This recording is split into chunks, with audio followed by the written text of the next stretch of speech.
লিল্লাহি তাকবীর, লিল্লাহি তাকবীর। যশোরের স্মার্ট ছেলেরা, এই যে আমি যাদেরকে দেখতে পাচ্ছি, all are the gen Z of Jessore. যারা জেন জি, ওরা স্মার্ট, ওরা ইশারা ইঙ্গিতে কাজ করে। এই যে পুরো গদি উল্টায় দিছে, ঠিক কিনা?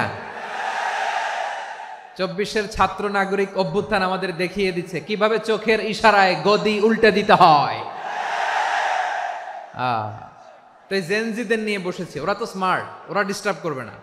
মেহরবানি করে আমার সাথে কানেক্ট করো, 1 to 1, brain to brain, eye to eye, eye contact করো আমার সাথে, তাকাও। কষ্ট হলো আমার দিকে তাকাও, আওয়াজ করা যাবে না, আমার দিকে তাকাও। প্রিয় ভাইয়েরা, হিউম্যান রিসোর্স ডেভেলপমেন্টের ব্যাপারে কিছু কথা বলবো। এই যে আমাদের বিশাল জনসংখ্যা, এই জনসংখ্যাকে কি করে জনসম্পদে রূপান্তরিত করা যায় এ ব্যাপারে কথা বলবো। আমি সূরাতু বনী ইসরাইলের 70 নম্বর আয়াত তেলাওয়াত করেছি। এই আয়াতের আলোকে কিছু কথা আমি আপনাদের সামনে বলবো। আল্লাহ তাআলা ইরশাদ করছেন, ওয়ালাকাদ কাররামনা বনী আদম ওয়া হামালনাহুম ফিল বাররি ওয়াল বাহরি ওয়া রাযাকনাহুম মিনাত তাইয়্যিবাত ওয়া ফাদ্দালনাহুম আলা কাসীরিম মিম্মান খালাকনা তাফদীলা। পড়েন আল্লাহু আকবার। রব্বুল আলামিন বলেন, ওয়ালাকাদ কাররামনা বনী আদম, আমি বনী আদমকে সম্মানিত করেছি, বনী আদমকে মর্যাদা দিয়েছি। ওয়া হামালনাহুম ফিল বাররি ওয়াল বাহর, বনী আদমকে জলে স্থলে, স্থলে এবং সমুদ্রে চলাচলের বাহন দিয়েছি। ওয়া রাযাকনাহুম মিনাত তাইয়্যিবাত, তাদেরকে পবিত্র রিজিকের বন্দোবস্ত করেছি। ওয়া ফাদ্দালনাহুম আলা কাসীরিম মিম্মান খালাকনা তাফদীলা, আর আমি আল্লাহ যাদেরকে সৃষ্টি করেছি তাদের মধ্য থেকে বনী আদমকে আমি শ্রেষ্ঠ বানিয়েছি। আমরা শ্রেষ্ঠ, আমরা আশরাফুল মাখলুকাত। আমরা কি? এই যে এমনি চিল্লাচিল্লি করে, জিজ্ঞেস করলে বলে না। আমরা আশরাফুল মাখলুকাত, আমরা কি? শ্রেষ্ঠ, সবার চেয়ে সেরা। আমাদের মতো করে আল্লাহ কাউকে বানায় নাই। 2 পায়ে ভর করে শির দ্বারা এরকম স্ট্যান্ড রেখে মাথা উঁচু করে দাঁড়াতে পারে এরকম কোন প্রাণী পৃথিবীতে আছে? এজন্য আল্লাহ বলেন, ওয়ালাকাদ কাররামনা বনী আদম, আমি বনী আদমকে সম্মানিত করেছি, তাদেরকে আমি মর্যাদা দিয়েছি। তাদেরকে আমি যত মর্যাদা দিয়েছি আমার কোন সৃষ্টিকে এত মর্যাদা দেই নাই। পড়েন সুবহানাল্লাহ। I have dignified the status of the sons of Adam, আদমের সব সন্তানের মর্যাদা আমি বাড়িয়েছি। আল্লাহ এখানে বলেননি ওয়ালাকাদ কাররামনাল মুমিনিন, আমি মুমিনের মর্যাদা বাড়িয়েছি, বলেছেন? আল্লাহ এখানে বলেন নাই ওয়ালাকাদ কাররামনাল মুসলিমিন, আমি মুসলিমের মর্যাদা বাড়িয়েছি।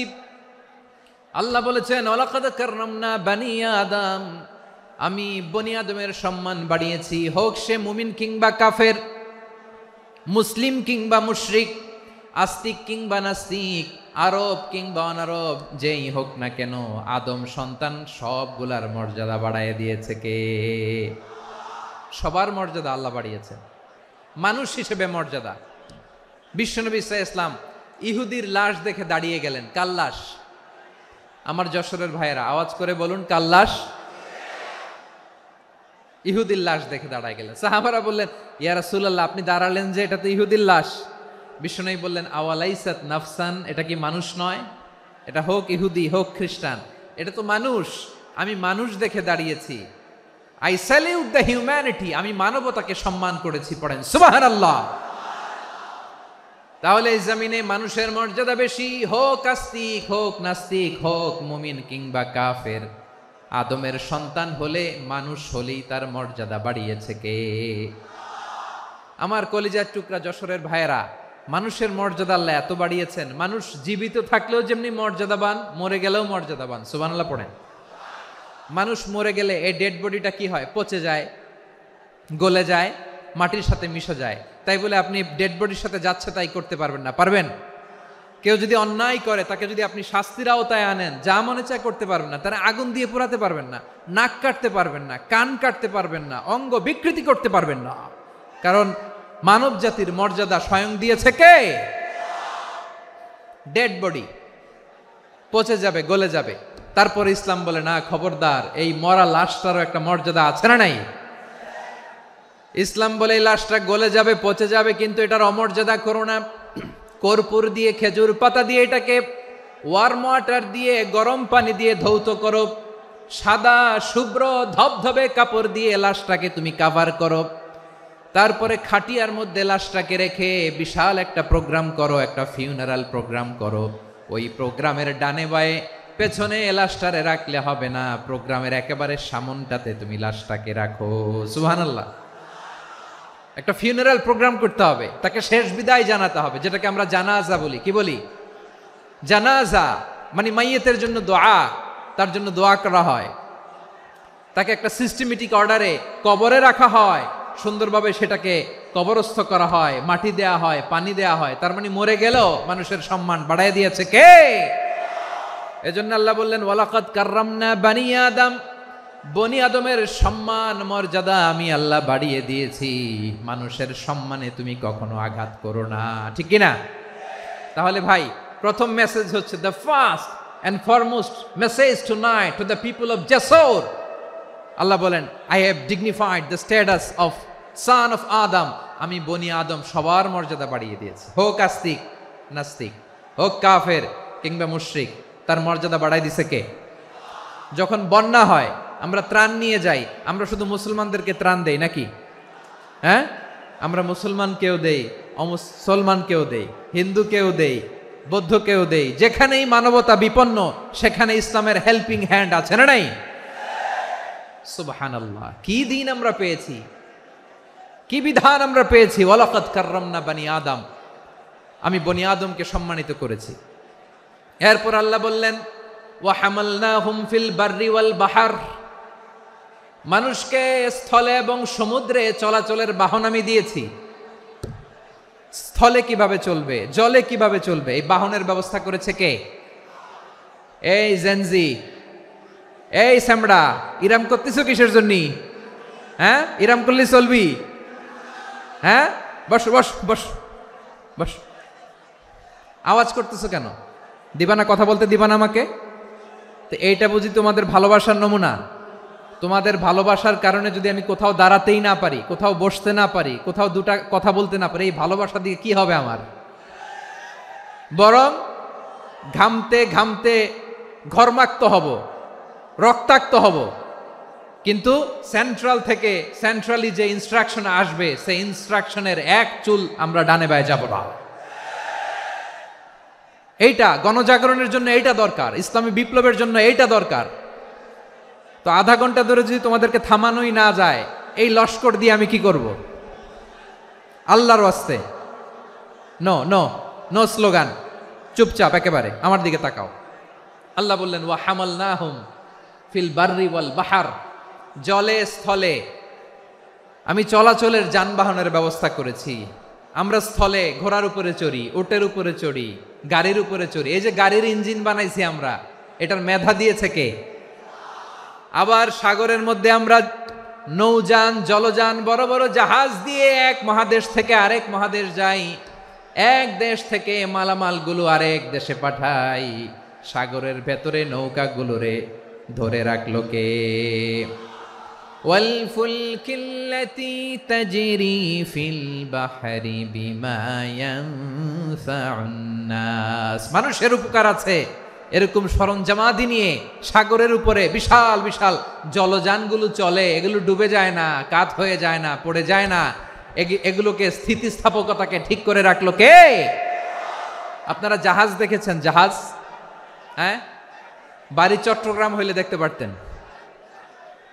দেখছেন? বিশাল বিশাল জাহাজ, বিশাল জাহাজ মালামাল নিয়ে এক মহাদেশ থেকে আরেক মহাদেশে যায়। গত মাসে আমার জাপান সফর ছিল। এই যে বাংলাদেশে যে গাড়িগুলো চালান, বেশিরভাগ গাড়ি আসে কিন্তু জাপান থেকে। হাজার হাজার গাড়ি একটা জাহাজ বহন করতে পারে, হাজার হাজার গাড়ি। এটারে সাগরের মধ্যে ভাসাইলো কে? সবাই বলুন, ভাসালো কে?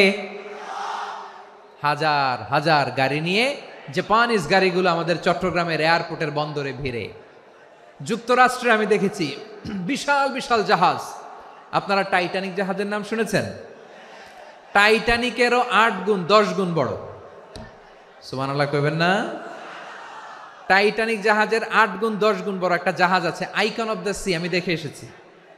রয়্যাল ক্যারিবিয়ান দেখে এসেছি। সাগরের সামনে জেটিতে যখন দাঁড়ালাম, জাহাজটা যখন যায়, আমার মনে হচ্ছে একটা শহর, গোটা শহর, the entire city is floating on the water.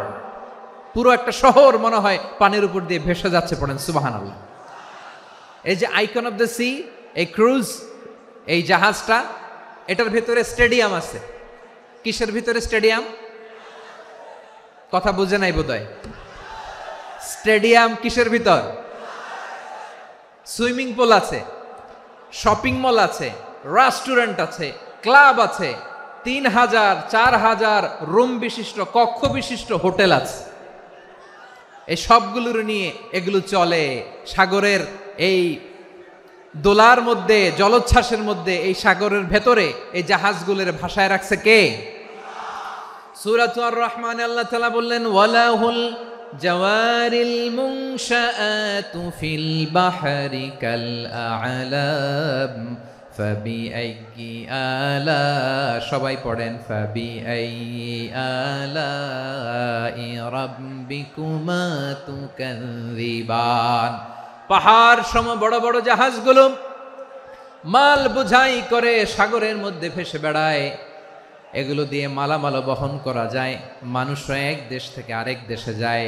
এই জাহাজগুলোর সাগরের ভেতরে ভাসায় রাখলো কে? এই আয়াতের ভেতরে আল্লাহ তাআলা সূরাত বনী ইসরাঈলের এই চমৎকার আয়াতের ভেতরে আল্লাহ তাআলা বেসিক্যালি মানব জাতির প্রতি তার 4টি স্পেশাল অনুগ্রহের কথা বলেছেন। কয়টি? 2টা বলে ফেলছি। 1 নাম্বার, ওয়ালাকাদ কাররামনা বানি আদম, আমি বনি আদমের সম্মান বাড়াইছি। নাকি মুসলমানদের? নাকি মুসল্লিদের? কার সম্মান বাড়িয়েছি? বনি আদমের। তাহলে human dignity, the first part of the verse talks about the human dignity. 2 number অংশ আল্লাহ তাআলা বললেন, ওয়া হামালনাহুম ফিল বাররি ওয়াল বাহর, স্থলে এবং সমুদ্রে আমি তাদের জন্য চলাচলের বাহন দিয়েছি। সুবহানাল্লাহ। তার মানে smooth movement on land and sea, জলে এবং স্থলে যাতে আমরা স্মুথলি মুভ করতে পারি আল্লাহ তাআলা দিয়েছেন। 3 নম্বরে আল্লাহ তাআলা বললেন, ওয়া রাযাকনাহুম মিনাত তাইয়্যিবাত, মানুষের জন্য আমি পবিত্র রিজিকের ব্যবস্থা করেছি।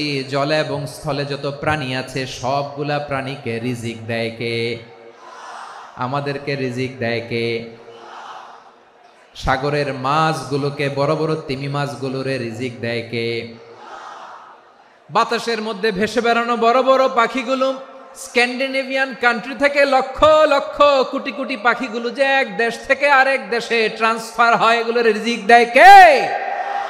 রব্বুল আলামিন বলেন, ওয়ামা মিন দাব্বাতিন ফিল আরদি ইল্লা আলাল্লাহি রিজকুহা ওয়া ইয়ালামু মুস্তাকাররাহা ওয়া মুস্তাওদাআহা কুল্লুম ফি কিতাবিম মুবিন। আল্লাহু আকবার। রব্বুল আলামিন বলেন, ভূপৃষ্ঠে বিচরণশীল যত প্রাণী আছে সব প্রাণীগুলোকে আমি আল্লাহ আমার নিজের কুদরতে রিজিকের বন্দোবস্ত করি। এই প্রাণীগুলো কোথায় থাকে, কোথায় যায়, সব জায়গায় আমি রিজিক পৌঁছে দেই। রিজিক কেউ দিতে পারে না, রিজিকের মালিক কে? রিজিকের মালিক তিনি আল্লাহ। এজন্য আল্লাহ তাআলা বললেন, ওয়া রাযাকনাহুম মিনাত তাইয়্যিবাত। এরপর আল্লাহ বললেন, ওয়া ফাদ্দালনাহুম আলা কাসীরিম মিম্মান খালাকনা তাফদীলা। আমি যত প্রাণী সৃষ্টি করেছি সকল প্রাণীর মধ্যে মানুষের মর্যাদা, শ্রেষ্ঠত্ব আমি দিয়েছি। সুবহানাল্লাহ পড়েন। তাহলে 1 নম্বরে আল্লাহ বললেন আমি বনি আদমের মর্যাদা বাড়ালাম। এরপরে বললেন স্থলে এবং সমুদ্রে চলাচলের জন্য যানবাহন দিলাম। 3 নম্বরে আল্লাহ বললেন পবিত্র রিজিকের ব্যবস্থা করে দিলাম। এরপরে আল্লাহ বললেন যত প্রাণী আছে, সৃষ্টি আছে, সবগুলার উপরে আমি মানুষকে শ্রেষ্ঠত্ব দিলাম। সুবহানাল্লাহ।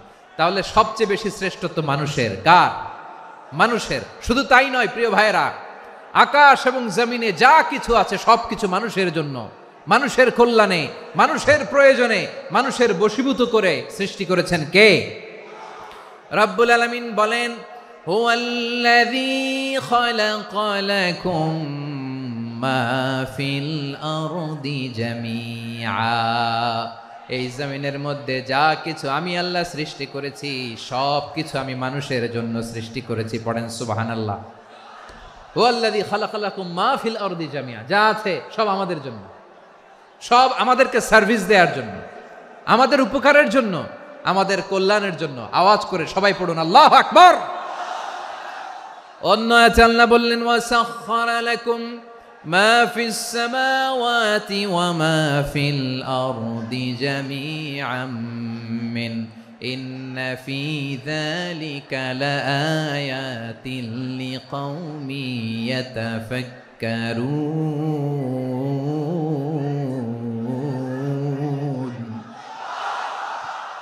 প্রথমে আয়াতে আল্লাহ বললেন, জমিনে যা আছে সব তোমাদের কল্যাণে আমি সৃষ্টি করলাম। এরপরে আল্লাহ বললেন, আকাশেও যা আছে সব তোমাদের জন্য সৃষ্টি করলাম, তোমাদের অনুগত বানায় দিলাম। পড়েন সুবহানাল্লাহ। মানুষের কি ব্রেইন দেখেন, মানুষ জমিন ছেড়ে আকাশে চলে যায়। পাখি দেখে মানুষের শখ হলো, পাখি যেহেতু উঠতে পারে আমরাও পারবো। অরবিল রাইট, উইলবার রাইট, দুই ভাই মিলে আঁকাঝোঁকা করতে করতে করতে করতে প্লেন বানায় ফেললো। কোন সুবহানাল্লাহ। এখন পাখিও ওরে, আমরাও ওরি। এরপরেই মানুষের কৌতূহল থামে না এখানে। মানুষ চলে গিয়েছে চাঁদে। কোথায় গেছে? এখন কিন্তু চাঁদে জমি বিক্রি হয় জানেন। পৃথিবী নিয়ে মারামারি শেষ, রাশিয়া আমেরিকা এখন ধরছে চাঁদ আর মঙ্গল গ্রহ। এখন চাঁদে জমি বিক্রি হয়, মঙ্গলে জমি বিক্রি হয়। এই চাঁদ, মঙ্গল, বৃহস্পতি, শনি সব আল্লাহ তাআলা আমাদের জন্য বানিয়েছেন। সুবহানাল্লাহ পড়েন। মানুষ সাগরের উপরে চড়ে, শূন্যে ভেসে বেড়ায়, পাহাড় কেটে সুড়ঙ্গ বানায়, টানেল বানায়। মানুষ ব্রডব্যান্ডের লাইন নিয়ে যায় সাগরের ভেতর দিয়ে, এক দেশ থেকে আরেক দেশে, এক মহাদেশ থেকে আরেক মহাদেশে। সুবহানাল্লাহ পড়েন। তার মানে গোটা বিশ্বের সব কিছুর উপরে control, superiority over all creatures, সব কিছুর উপর কন্ট্রোল, মনিটরিং, নিয়ন্ত্রণ, এটা প্রতিষ্ঠা করে দিয়েছে কে? এজন্যই মানুষের শ্রেষ্ঠত্ব। ওয়ালাকাদ কাররামনা বানি আদম, আমি বনি আদমের সম্মান বাড়িয়েছি, মর্যাদা আমি বাড়িয়ে দিয়েছি এই কারণে, কারণ মানুষ সব কিছুর উপর নিয়ন্ত্রণ নিতে পারে। মানুষকে নিয়ে এই কোরআনের সব আলোচনা, মানুষকে নিয়ে এই কোরআনের সব। তাই কোরআনের কেন্দ্রীয় আলোচ্য বিষয় হচ্ছে মানুষ। কোরআনের কেন্দ্রীয় আলোচ্য বিষয় কি? যশোরের ভাইয়েরা বুঝে থাকলে সবাই বলবেন, কোরআনের কেন্দ্রীয় আলোচ্য বিষয় কি? এই যে আমি মূল আলোচনায় যাচ্ছি এখন। কেন মানুষ কোরআনের কেন্দ্রীয় আলোচ্য বিষয়? এই যে ভাইয়েরা, এই যে হাত জোর করে, এই যে Jessore Gen Z, the smart people of Jessore, হাত জোর করে বলতেছে, হাত জোর করে তোদের কাছে আল্লাহর দোহাই লাগে, স্টপ স্টপ। শুরুতে একবার বলেছে, জায়গা না হলে আস্তে আস্তে ধাক্কা দিবা, সামনে না পিছনে, দিয়ে দিয়ে বেরোয় চলে যাও। এলইডিতে দেখো, এই যে এই যে আল্লাহর ওয়াস্তে জায়গা না হলে ওদিকে যাও। কোরআনের মাহফিলে বিশৃঙ্খলা, এটা কাফিরদের আলামত। কাফিররা শীষ দিত, শীষ। বিশ্বনবী কোরআনের তাফসির করলে কাফিররা শীষ দিত আর ক্ল্যাপিং করত, হুইসেল অ্যান্ড ক্ল্যাপিং। তো আমরা কি এখানে বিশৃঙ্খলা করতে আসছি? তো বারবার থামানো লাগে কেন? কোনো আওয়াজ হবে না, বললাম তো, স্টপ। আওয়াজ করে বলুন, কোরআনের কেন্দ্রীয় আলোচ্য বিষয় কি? সবাই বলেননি। এতগুলো মানুষ উত্তর দিলে এতটুকু আওয়াজ হয়, অন্তত আমি বিশ্বাস করি না। যশোর, আওয়াজ করে বলো, কোরআনের কেন্দ্রীয় আলোচ্য বিষয় কি? মানুষ। এই মানুষ কোরআনের কেন্দ্রীয় আলোচ্য বিষয়। মানুষকে আল্লাহ স্বাধীনতা দিয়েছেন। ফামান শাআ ফালইউমিন ওয়া মান শাআ ফালইয়াকফুর। চাইলে মুমিন হতে পারো, চাইলে কাফের হতে পারো, তোমার ইচ্ছা। তবে জেনে রাখো, মুমিন হলে পাবা জান্নাত, কাফির হলে পাবা জাহান্নাম। নাও দ্য ডিসিশন ইজ ইয়ার্স। সিদ্ধান্ত তোমার, জান্নাতে যাবা না জাহান্নামে যাবা। যশোরের ভাইয়ের আওয়াজ করে বলুন, কই যেতে চান, জান্নাতে না জাহান্নামে? ডান দিকে না বাম দিকে? ডানপন্থী না বামপন্থী? চিল্লা চিল্লি না চুপচাপ? চুপচাপ কয়ে আবার চিল্লাচিল্লি শুরু করে দিচ্ছে। মাশাআল্লাহ। তাহলে কোরআনের কেন্দ্রীয় আলোচ্য বিষয় মানুষ। আমার সাথে থাকতে হবে, তোমাদেরকে নিয়ে আমি আলোচনা শেষ পর্যন্ত যাব। অনেক গুরুত্বপূর্ণ কথা বাকি আছে, আমাকে সহযোগিতা করতে হবে। মাশাআল্লাহ, এই তো ঠান্ডা হয়েছে। হ্যাঁ, ঠিক আছে ঠিক আছে ঠিক আছে। মানুষকে আল্লাহ এত স্বাধীনতা দিয়েছেন, মানুষ চাইলে অনেক ভালো হইতে পারে। ভালোর রাস্তাও খোলা, খারাপ হওয়ার রাস্তাও খোলা। ভালো হইলে মানুষ অনেক ভালো, খারাপ হইলে অনেক খারাপ।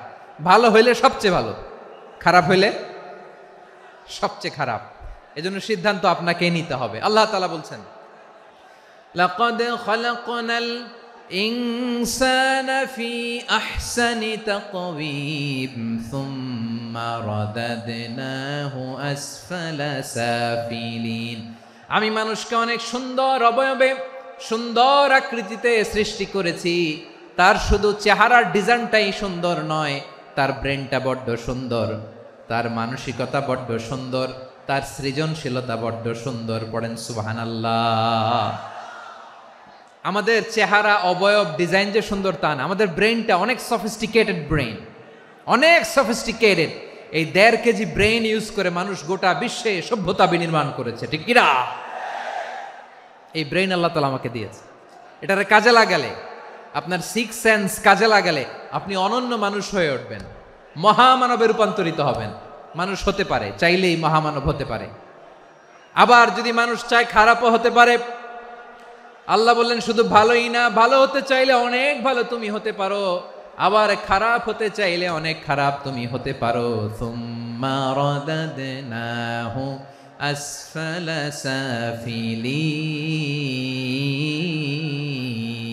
সাফিলিন।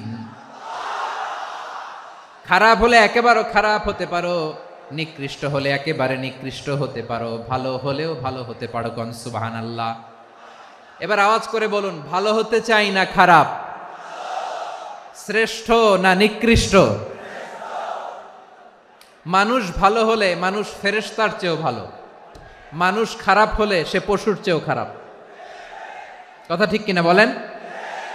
ভালো হলে ফেরেশতার চেয়েও ভালো, খারাপ হলে পশুর চেয়েও নিকৃষ্ট। তার মানে শ্রেষ্ঠত্বে মানুষ, শ্রেষ্ঠত্বে ফেরেশতাকে হার মানায়, আর অধপতনে শ্রেষ্ঠত্বে ফেরেশতাকে ছাড়িয়ে যায়, আর অধপতনে পশুকেও হার মানায়। আই রিপিট, আমি আবারও বলছি, মানুষ শ্রেষ্ঠত্বে ফেরেশতাকে ছাড়িয়ে যায়, আর অধপতনে সে পশুকেও হার মানায়। আওয়াজ করে বলতে হবে ঠিক কিনা? এটার প্রমাণ কি? মানুষ শ্রেষ্ঠ হইলে যে ফেরেশতার চেয়েও সেরা, তার প্রমাণ কি?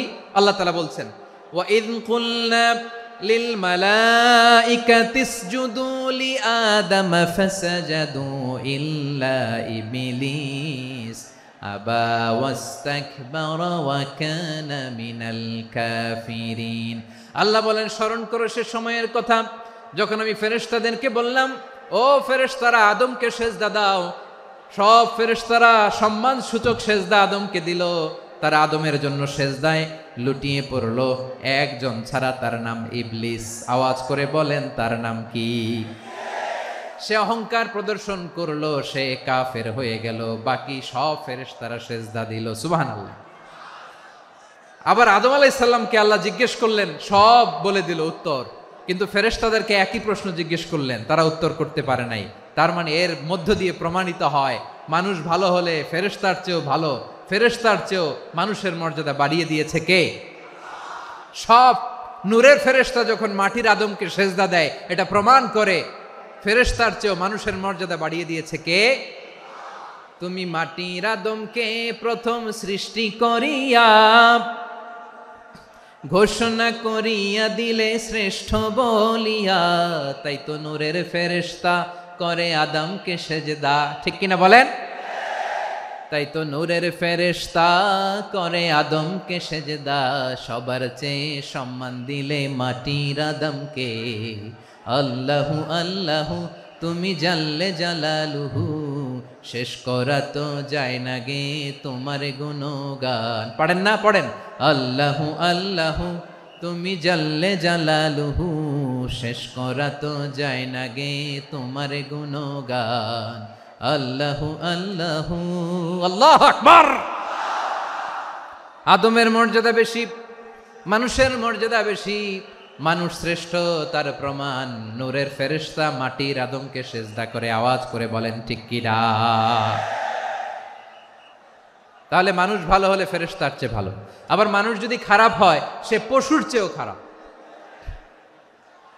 অধপতনে পশুত্বকে হার মানায়। তার প্রমাণ কি? তার প্রমাণ হচ্ছে যশোরের ভাইরা দেখবেন পত্রিকায় নিউজ পেপারে মাঝে মাঝে এরকম দেখা যায়, এক মানুষ আরেক মানুষকে হত্যা করে 20 টুকরা করে বস্তার ভেতরে ভরেছে।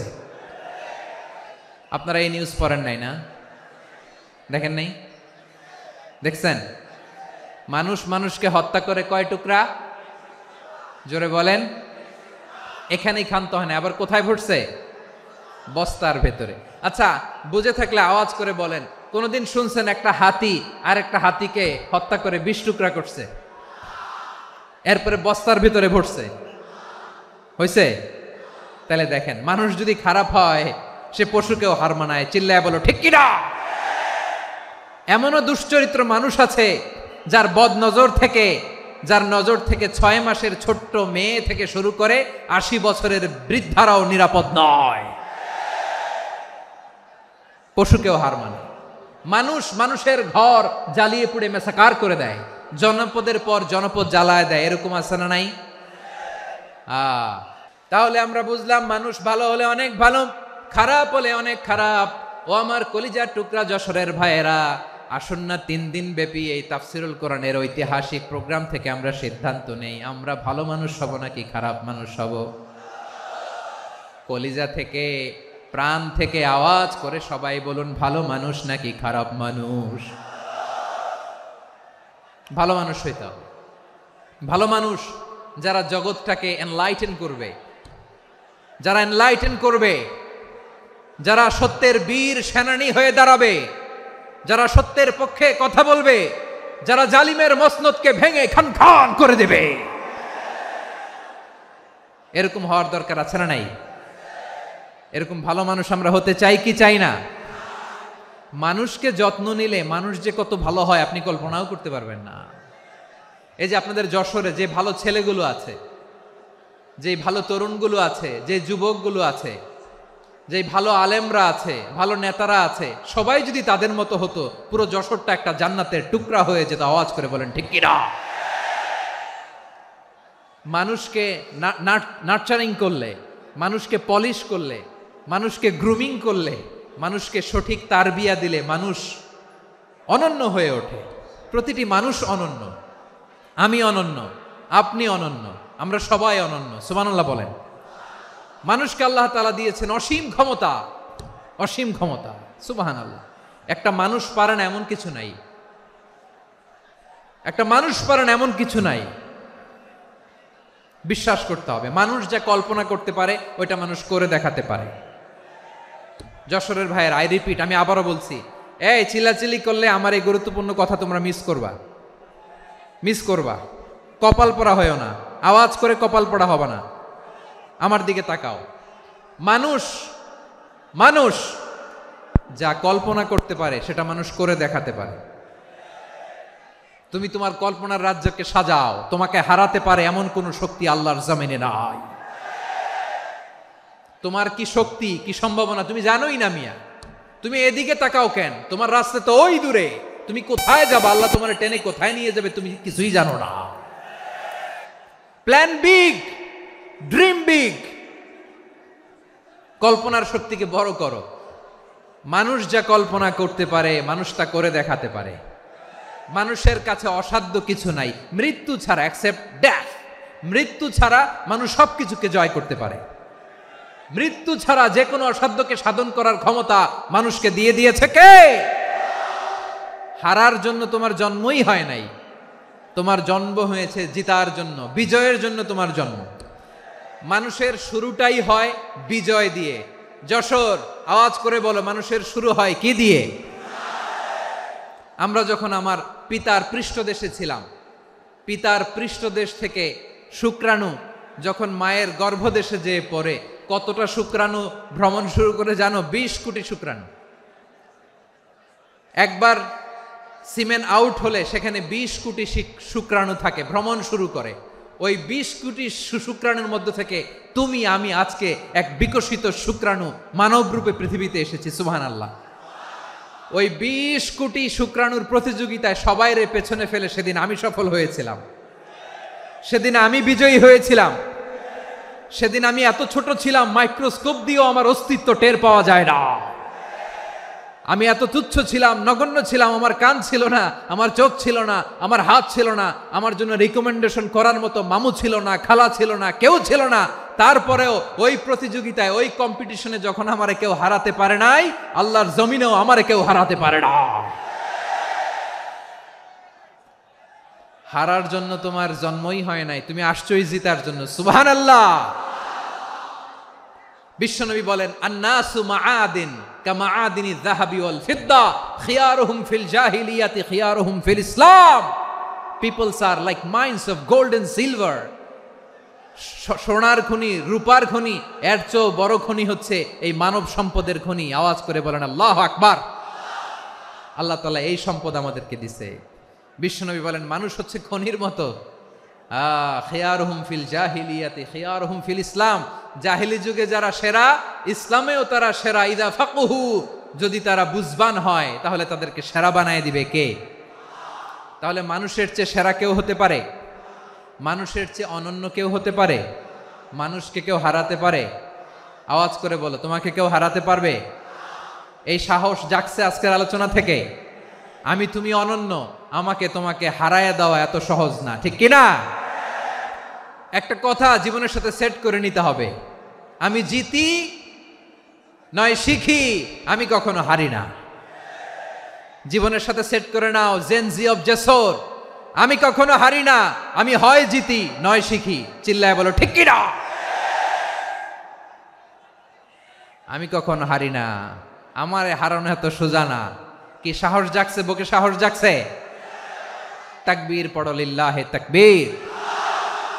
তাহলে বিশ্বনবী বললেন, নাসু মাআদিন, মানুষ হচ্ছে খনি। এই ধাক্কা ধাক্কি আমি জানি এগুলো ভালোবাসার ধাক্কা ধাক্কি, এজন্য আমি সহ্য করে নেই। এগুলো যে ভালোবাসার ধাক্কা ধাক্কি এটা আমরা বুঝি।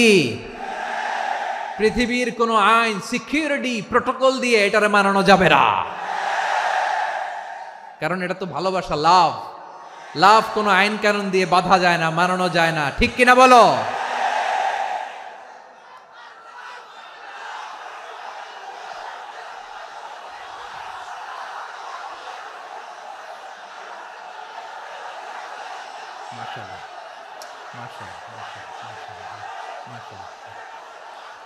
ঠিক আছে, বসুন বসুন বসুন। আল নাসু মাআদিন, মানুষ হচ্ছে খনি। এই খনির যত্ন নিতে হবে। আমার মা বাবা যারা এসেছেন, আপনার ছেলে মেয়ের যত্ন নেন। আপনার ছেলের মধ্যে যে কি পটেনশিয়াল আপনি জানেন না। আপনার এই ছোট্ট অবুজ ছেলেটাই আগামী দিনের শায়েখ আহমদুল্লাহ হবে। আপনার হেফজখানায় পড়া ওই ছোট্ট ছেলেটাই আগামী দিনের আল্লামা মামুনুল হক হবে। আপনার ওই ছেলেটা আমির হামজা হবে, আব্দুল হাই সাইফুল্লাহ হবে। এভাবে বড় বড় আলেম হবে, তারা যুগশ্রেষ্ঠ আলেম হবে। সেই একদিন এই বাংলাদেশের পার্লামেন্টে যে বক্তব্য দিয়ে যশোরের পক্ষে কথা বলবে। আপনি জানেন না, কাউকে ছোট করবেন না আপনি। ওর কনফিডেন্স আপনি কমাবেন না, আপনি কমাতে পারেন না। প্যান্ডেলে আমার যে মা বোনেরা আছেন, ছেলে মেয়েদেরকে কখনো ছোট করে কথা বলবেন না। ও যে কোথায় যাবে আপনি জানেন না। আপনি মা হয়ে তাকে সাহস দিবেন, তার কল্পনার জগৎটাকে সাজাতে তাকে উৎসাহিত করবেন, ঠিক কিনা বলেন? আর আমার প্যান্ডেলের আমার প্রিয় শ্রদ্ধাশীলা মায়েরা বোনেরা, আপনারা তো আরো দামি সম্পদ। বিশ্বনবী বলেন, আর দুনিয়া কুল্লুহা মাতা। আল্লাহ আল্লাহ আল্লাহ, বিশ্বনবীর কথার ওজন দেখেন। আর দুনিয়া কুল্লুহা মাতা ওয়া খায়রু মাতা'আদ দুনিয়া আল মারআতু সালিহা। বিশ্বনবী বলেন, দুনিয়ায় যা দেখো সব আল্লাহর দেওয়া অ্যাসেট, মানে সম্পদ। আর এত অ্যাসেটের ভিড়ে সবচাইতে শ্রেষ্ঠ সম্পদ হচ্ছে নেককার নারী। সুবহানাল্লাহ। ভাইয়েরা, বোনের সাথে খারাপ আচরণ করো না। সন্তান মায়ের সাথে খারাপ আচরণ করো না। আমাদের মায়েরা আমাদের asset, they are our priceless asset. কারণ এই মায়েদের পেটে এসেছে আল্লাহর ওলিরা, এই মায়েদের পেটে এসেছে খান জাহান আলী, এই মায়ের পেটে এসেছে শাহজালাল ইয়ামানি, এই মায়ের পেটে এসেছে আল্লাহর সব নবীরা, নাকি নবীরা আকাশ থেকে ধপ করে জমিনে নেমে আসছে? মায়ের পেটে আসছে। এই মায়ের পেটগুলো খনি। আমার সম্মানিতা মায়েরা, বোনেরা, নিজেকে ইসলাম দিয়ে সাজান, নিজেকে ইসলাম দিয়ে সাজান, নিজেকে পবিত্র রাখুন, নিজের আব্রু ইমান ইজ্জতের হেফাজত করুন, কোরআন পড়ুন, সুন্নাহ পড়ুন। আপনি জানেন না আপনার গর্ভে কে আসছে, কোন ক্ষণজন্মা পুরুষকে আল্লাহ তাআলা আপনার গর্ভে পাঠাবে আপনি জানেন না। মায়েরা, নিজেদেরকে পবিত্র রাখুন, ইসলাম চর্চা করুন, কোরআন চর্চা করুন, নৈতিকতা দিয়ে নিজেকে সাজান। যশোরের জেনজি, নিজেদেরকে প্রস্তুত রাখো আগামীর বাংলাদেশের জন্য। নৈতিকতা, মোরালিটি, ভ্যালিউজ দিয়ে নিজেকে সাজাও, ইসলাম দিয়ে নিজেকে সাজাও, কারণ আগামীর বাংলাদেশ ইসলামের বাংলাদেশ। বাংলাদেশের আসল পরিচয় ইসলাম। বাংলাদেশের আসল পরিচয় কি? সবাই বলে না। বাংলাদেশের আসল পরিচয় কি? এই ইসলাম নিয়ে আমরা সংসদ ভবন সাজাবো, রাজি আছি না নাই? শেকড় ভুলে যাওয়া যাবে না। আমরা ধাপে ধাপে শারিয়া আইনের দিকে যাব ইনশাআল্লাহ, কিন্তু জঙ্গিবাদ দিয়ে নয়, কট্টর পন্থা দিয়ে নয়। আমরা ইন্টেলেকচুয়ালি, গ্রাজুয়ালি, ধাপে ধাপে শারিয়া আইনের দিকে মুভ করব ইনশাআল্লাহ। বলো লিল্লাহি তাকবীর। এদেশের আসল পরিচয় সবাই বলে না, আওয়াজ করে, এদেশের আসল পরিচয়। এদেশে আজান শুনে সূর্য ওঠে শহর গ্রামে, এদেশে আজান শুনে সূর্য ডুবে সন্ধ্যা নামে, এদেশে সকল কাজে সবাই বলে বিসমিল্লাহ, এদেশে ভালো কিছু দেখে শুনে হাসি মুখে সবাই বলে মাশা আল্লাহ, সুবহানাল্লাহ সুবহানাল্লাহ সুবহানাল্লাহ সুবহানাল্লাহ সুবহানাল্লাহ সুবহানাল্লাহ সুবহানাল্লাহ সুবহানাল্লাহ। ও নবীন তরুণ, তোমার কিসের এত ভয়? জেনে রেখো বাংলাদেশের আসল পরিচয়। বাংলাদেশের আসল পরিচয় ইসলাম। আওয়াজ তুলে বলো, আসল পরিচয় কি? এদেশে পরস্পরে দেখা হলে দেয় সালাম, এদেশে আমজনতার হৃদয় জুড়ে পাক্কালাম, ঠিক কি না? এদেশে বিপদ এলে সর্বজনে সর্বক্ষণে দোয়া পড়ে ইন্না লিল্লাহ সুবহানাল্লাহ সুবহানাল্লাহ সুবহানাল্লাহ সুবহানাল্লাহ।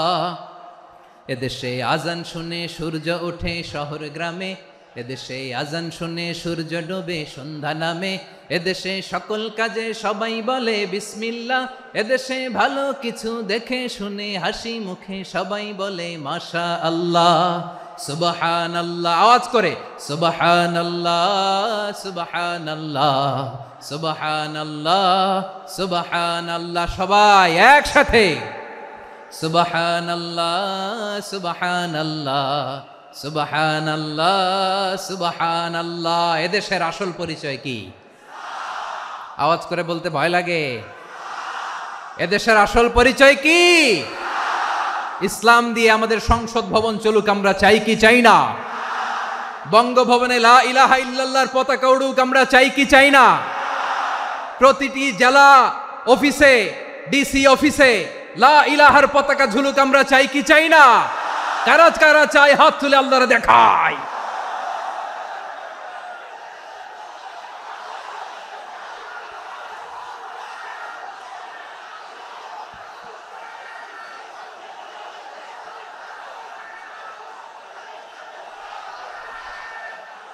মাশাআল্লাহ মাশাআল্লাহ মাশাআল্লাহ মাশাআল্লাহ।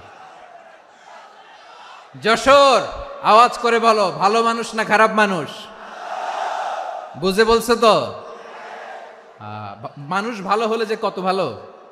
এই মানুষকে যত্ন নিলে, মানুষকে মানুষ বানালে যে সে কি হতে পারে শুনবা? হ্যাঁ, নাকি মোনাজাত দিয়ে দিব? শুনবা? তাহলে থামতে হবে। থামো, আমি যখন বলবো থামো থামো, তাকবীরের সময় দিলে তাকবীর, থামো থামো। মানুষকে যত্ন নিলে, এই এদিকে এদিকে, ড্রোন নামায় ফেলো, হয়েছে, ড্রোনের ফুটেজ হয়ে গেছে, এবার ড্রোন নামায় ফেলো, আমার দিকে তাকাও। মানুষকে, তোমরা এদিক সেদিক তাকালে তো গুরুত্বপূর্ণ পয়েন্ট মিস হয়ে যাবে। এদিকে এদিকে, হ্যাঁ মাস ঠিক আছে, এদিকে। মানুষকে যত্ন নিলে মানুষের মধ্যে যারা কি পটেনশিয়াল রেখেছে, আমি জাপানের দুইটা উদাহরণ দেই। জাপানের, এই এই এভাবে এভাবে হবে, হয় বসো নয় পেছনে, কথা নাই, কথা তো বলাই যাবে না, হারাম কথা বলা আজকে, একেবারে চুপ। আজকের জন্য হারাম করে দিছে আমি, এই কিছু সময়ের জন্য একেবারে নিষিদ্ধ। জাপানের দুইটা উদাহরণ দেই, খেয়াল করে একটু শুনেন, বুঝবেন। আল্লাহ, 2022 সালে জাপানের সাথে জার্মানির খেলা, ফিফা ওয়ার্ল্ড কাপ 2022। এক পক্ষে জাপান, আরেক পক্ষে কোন দেশ? কথা শোনে নাই। এক পক্ষে কোন দেশ, আরেক পক্ষে? সবাই, এক পক্ষে আরেক পক্ষে। ওই খেলায় জিতেছিল জাপান, জিতেছিল 22 সালের এই ফিফা ওয়ার্ল্ড কাপে জাপান ফুটবল খেলায় জিতে, as a part of their celebration তারা খেলার পরে পুরো স্টেডিয়ামটারে ক্লিন করে, the fan base of Japan, লক্ষ লক্ষ মানুষ খেলা দেখতে যায়, তো এত ডাস্টবিনও তো নাই, তো যারা ডাস্টবিনে জায়গা পায় নাই তারা এই যে চকলেটের প্যাকেট, পানির বোতল, চিপসের প্যাকেট তারা এদিকে সেদিকে রেখে দিয়েছে। জাপানের ভক্তরা, জাপানের ফলোয়াররা, as a part of their celebration তারা খেলার পরে পুরো স্টেডিয়ামের সব ময়লা আবর্জনা ক্লিন করে তারপরে বিদায় নিয়েছে। তাদেরকে কি ক্লিন করার দায়িত্ব দেয়া হয়েছিল? এই যশোর, জাপানের যে ছেলেরা খেলা দেখতে গেছিল ওদেরকে কি ক্লিন করার দায়িত্ব দিছিল? তারা কি স্টেডিয়ামের পরিচ্ছন্নতা কর্মী? তাদের আকল, তাদের সিক্স সেন্স তাদেরকে বলেছে। ছোটবেলা থেকে জাপান গভর্নমেন্ট ওদেরকে এত পরিচ্ছন্নতা শেখায়, ক্লিনলিনেস অ্যাওয়ারনেস ক্যাম্পেইন করায়। ক্লাসে আমি দেখেছি, ক্লাসে নিজের বেঞ্চ নিজে মুছে, ক্লাসের মাঝখানে একটা সময় দেয়, নিজের টেবিল নিজে মুছে, নিজের ক্লাসরুমটা নিজে পরিষ্কার করে, রাস্তাঘাটে একটা ধুলা নাই, ময়লা নাই, একটা টিস্যু নাই।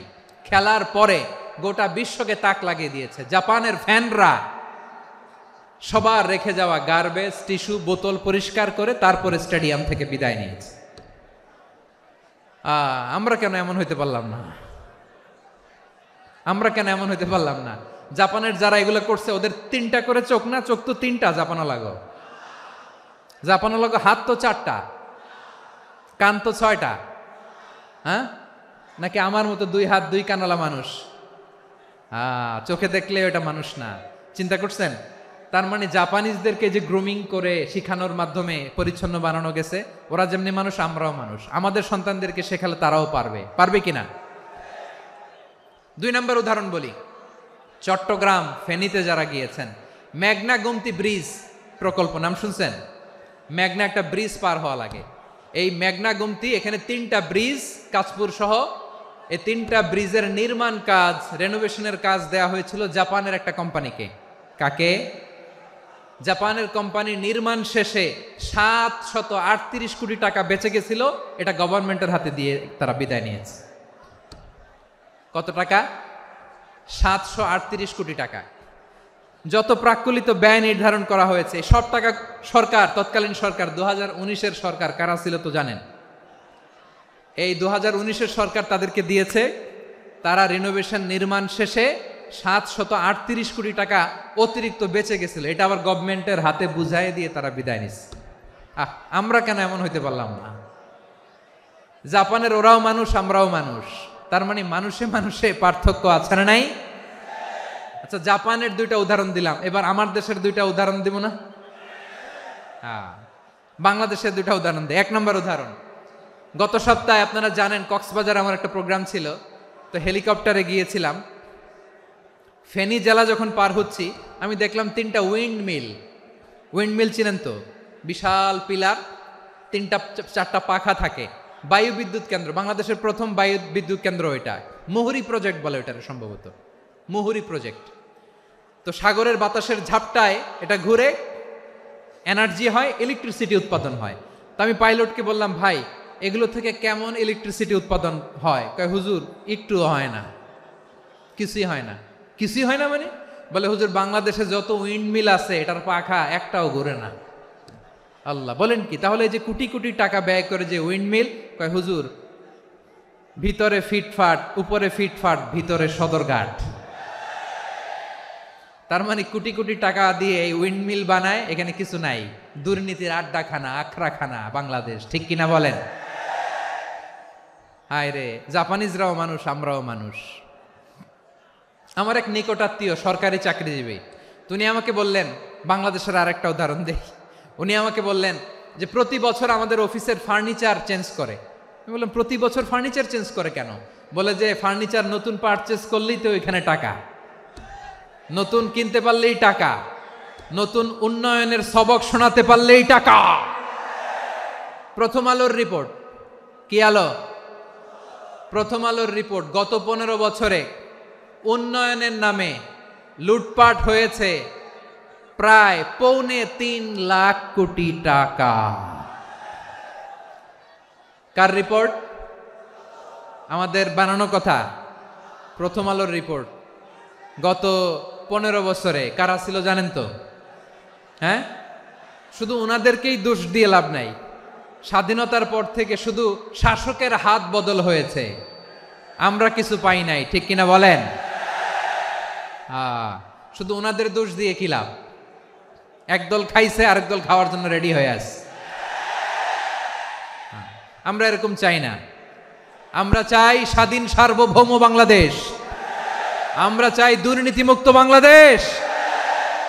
আমি নিউজটা যে কতবার পড়লাম, এটা কি সম্ভব? 3.25 লাখ কোটি টাকা লুটপাট, মানে লুটপাট করতে করতে এদেশের জনগণকে ফুটপাতে বসায় দিচ্ছে। প্রিয় ভাইয়েরা, তাহলে জাপানের মানুষও মানুষ, আমরাও মানুষ।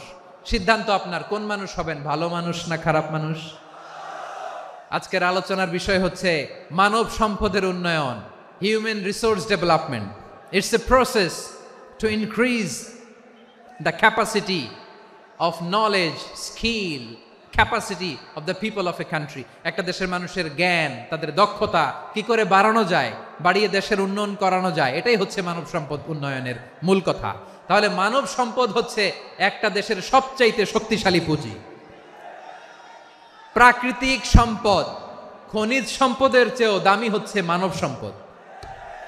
আমার প্রিয় যশোর, প্রাকৃতিক সম্পদ, খনিজ সম্পদের চেয়ে দামি সম্পদ কি সম্পদ? আল্লাহ তাআলা দয়া করে আমাদেরকে এই মানব সম্পদ দিয়েছেন। আসুন আমাদের এই মানুষগুলোকে আমরা সোনার মানুষ বানাই। রাজি আছেন তো সবাই? রাজি আছেন? মানুষ পারে না এমন কোনো কিছু নাই, চাইলে সব পারে। এজন্য মানুষকে তারবিয়া দিতে হবে, যথাযথভাবে তাদেরকে গড়তে হবে। আসুন আমরা সিরাতের আয়নায় বিশ্বনবীর জীবনী থেকে দেখি তিনি কিভাবে হিউম্যান রিসোর্সকে ম্যানেজ করতেন। যদি আপনাদের সময় হয়, দু একটা উদাহরণ দিয়ে আজকে আমি আমার আলোচনার বিদায় নিব। হবে? সময় হবে কয়েক মিনিট? হ্যাঁ, শান্ত থাকবেন তো? শান্ত থাকবা? হ্যাঁ, ঠিক আছে। এই ধাক্কার মধ্যে ঢুকছে, এবার মজা বুঝতেছো তো? হ্যাঁ, মানা করছিলাম না? ঠিক আছে, টের পাও। হ্যাঁ, ঠিক আছে।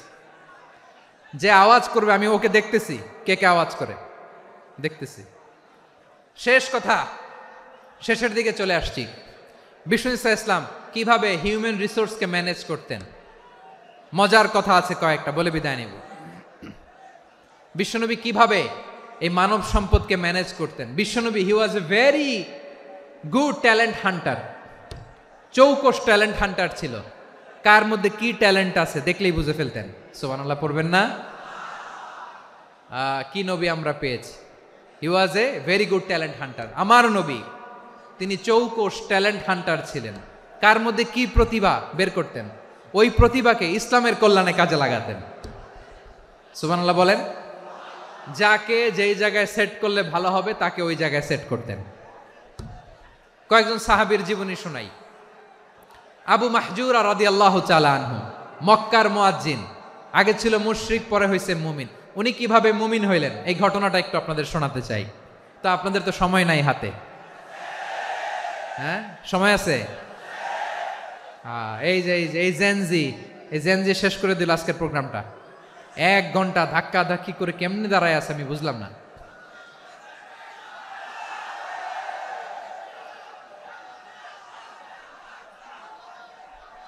না না, তাকবির না, তাকবির না, চুপ করতে হবে। What I need you stop, just shut up, চুপ। হ্যাঁ ঠিক আছে, এভাবে। আবু মাহজুরা রাদিয়াল্লাহু তাআলা আনহু কিভাবে মুসলিম হলেন, আওয়াজ করে শুনেন। হুনাইনের যুদ্ধ, 8ম হিজরি, বিষ্ণু ঈসা ইসলাম হুনাইনের যুদ্ধ শেষে ফিরতেছেন। পথিমধ্যে বেলাল রাদিয়াল্লাহু তাআলা আনহু, এই যে আবার কথা, আই রে আল্লাহ রে, এখানে ধাক্কা ধাক্কি কেন? চলে যাও, পেছনে যাও, যাও পেছনে যাও। কি আজীব তামাশা, যেখানে যায় এখানে ধাক্কা ধাক্কি, মারামারি, গায়ের উপরে, কাঁধের উপরে, শাউটিং। অনেক গুরুত্বপূর্ণ কথা পয়েন্ট করে নিয়ে আসে যে বলবো, এই শাউট করার কারণে প্রোগ্রামটাই নষ্ট করে দেয়। আসছে আমার ভালোবাসা দেখাইতে, প্রোগ্রামটাই শেষ করে দিয়ে চলে যায়। স্টপ, আবার কথা বল, স্টপ। হুনাইনের যুদ্ধে 8ম হিজরি, কত হিজরি সবাই বলেন না একটু, কত হিজরি? 8ম হিজরিতে হুনাইনের যুদ্ধে রাসূল সাল্লাল্লাহু আলাইহি ওয়াসাল্লাম ফিরে আসতেছেন মদিনায়। পথিমধ্যে বেলাল রাদিয়াল্লাহু তাআলা আনহু আজান দিচ্ছেন। কি দিচ্ছেন? তো পাশে ছিল মুশরিকদের একটা পল্লী, কিছু মুশরিক তরুণ, কিছু অমুসলিম কিশোর, তারা আজানকে ব্যঙ্গ করতেছে। আমাদের বাংলায় মুখ ভেঙ্গানো বলে আর কি। বেলাল রাদিয়াল্লাহু তাআলা আনহু আজান দিচ্ছেন, ওই বাচ্চাগুলো মুশরিক, তো ওরা আজানকে ব্যঙ্গ করতেছে, বিকৃতি করে ওরাও আজান দিচ্ছে। উদ্দেশ্য হচ্ছে আজানকে নিয়ে ঠাট্টা করা। উদ্দেশ্য কি? ঠাট্টা করা। ব্যাপারটা মনে কষ্ট পাওয়ার মতো ব্যাপার না? কিন্তু বিশ্বনবী ওইখানে দেখেন কি খুঁজলেন। বিশ্বনবী খেয়াল করলেন অমুসলিম কিশোরদের মধ্য থেকে একটা কিশোরের গলাটা বড় দরাজ গলা, কণ্ঠটা বড় সুন্দর। খেয়াল করে দেখলেন যে কিছু কিশোর বেলালের আজানকে ব্যঙ্গ করে, বিকৃতি করে, কিন্তু একজনের কণ্ঠ দেখতে পাচ্ছেন না এত দূরে, কিন্তু কণ্ঠটা বড় সুন্দর, দরাজ গলা। বিশ্বনবী সাহাবীদেরকে বললেন, ধরো এগুলারে, ধরো। সবগুলারে ধরে বিশ্বনবীর সামনে আনা হলো। ওরা হাঁটু গেড়ে বসলো। বিশ্বনবী বললেন, তোমাদের মধ্যে কে যেন ব্যঙ্গ করে আজান দিচ্ছিল, তার গলাটা বড় উঁচু, গলার বেসটা বড় মজবুত, মেলোডিয়াস, সুমধুর কণ্ঠ। কে? আবু মাহজুরা বলে, আমার বন্ধুরা সবাই আমার দিকে আঙ্গুল দেখায়, আমি পড়ে গেছি বিপদে। রাসূল সাল্লাল্লাহু আলাইহি ওয়াসাল্লাম বাকি অমুসলিম তরুণদেরকে ছেড়ে দিলেন, বললেন তোমরা যাও। এবার আবু মাহজুরারে পাইছে। আবু মাহজুরার চুলের মধ্যে হাত দিলেন বিশ্বনবী, মাথায় হাত দিয়ে বললেন, এবার আজান দাও দেখি। আবু মাহজুরা বলে, আমি তো আজান দিতে জানি না, কারণ আমি তো বেলালেরটা শুইনা দিছি, আমার তো মুখস্থ নাই, আমি তো আজান দিতে জানি না। বিশ্বনবী বললেন, জানো না? তাহলে আসো, আমি তোমারে শিখাই দেই। সুবহানাল্লাহ পড়েন। আবু মাহজুরা হাঁটু গেড়ে বসে, বিশ্বনবীর মোবারক হাত আবু মাহজুরার চুলের মধ্যে। বিশ্বনবী আজানের মুআল্লিম আবু মাহজুরাকে বলতেছে, ঠিক আছে তোমারে শিখাই দিচ্ছি, আমি যা যা বলবো আমার সাথে সাথে বলো, পারবা? আবু মাহজুরা বলে, পারবো। বিশ্বনবী আজান দিচ্ছেন, মাথায় হাত দিয়ে, আল্লাহু আকবার, আল্লাহু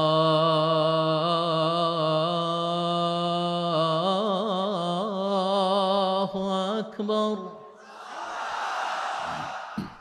আবু মাহজুরা এই বাক্যটা পড়লেন।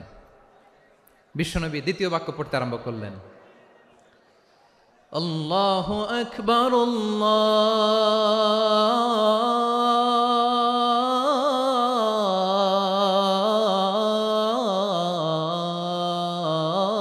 আল্লাহু আকবার। আবু মাহজুরা এই বাক্যটাও বললেন। বিশ্বনবী আবু মাহজুরার মাথার মধ্যে হাত দিয়ে তৃতীয় বাক্য পড়লেন, আশহাদু আল্লা ইলাহা ইল্লাল্লাহ,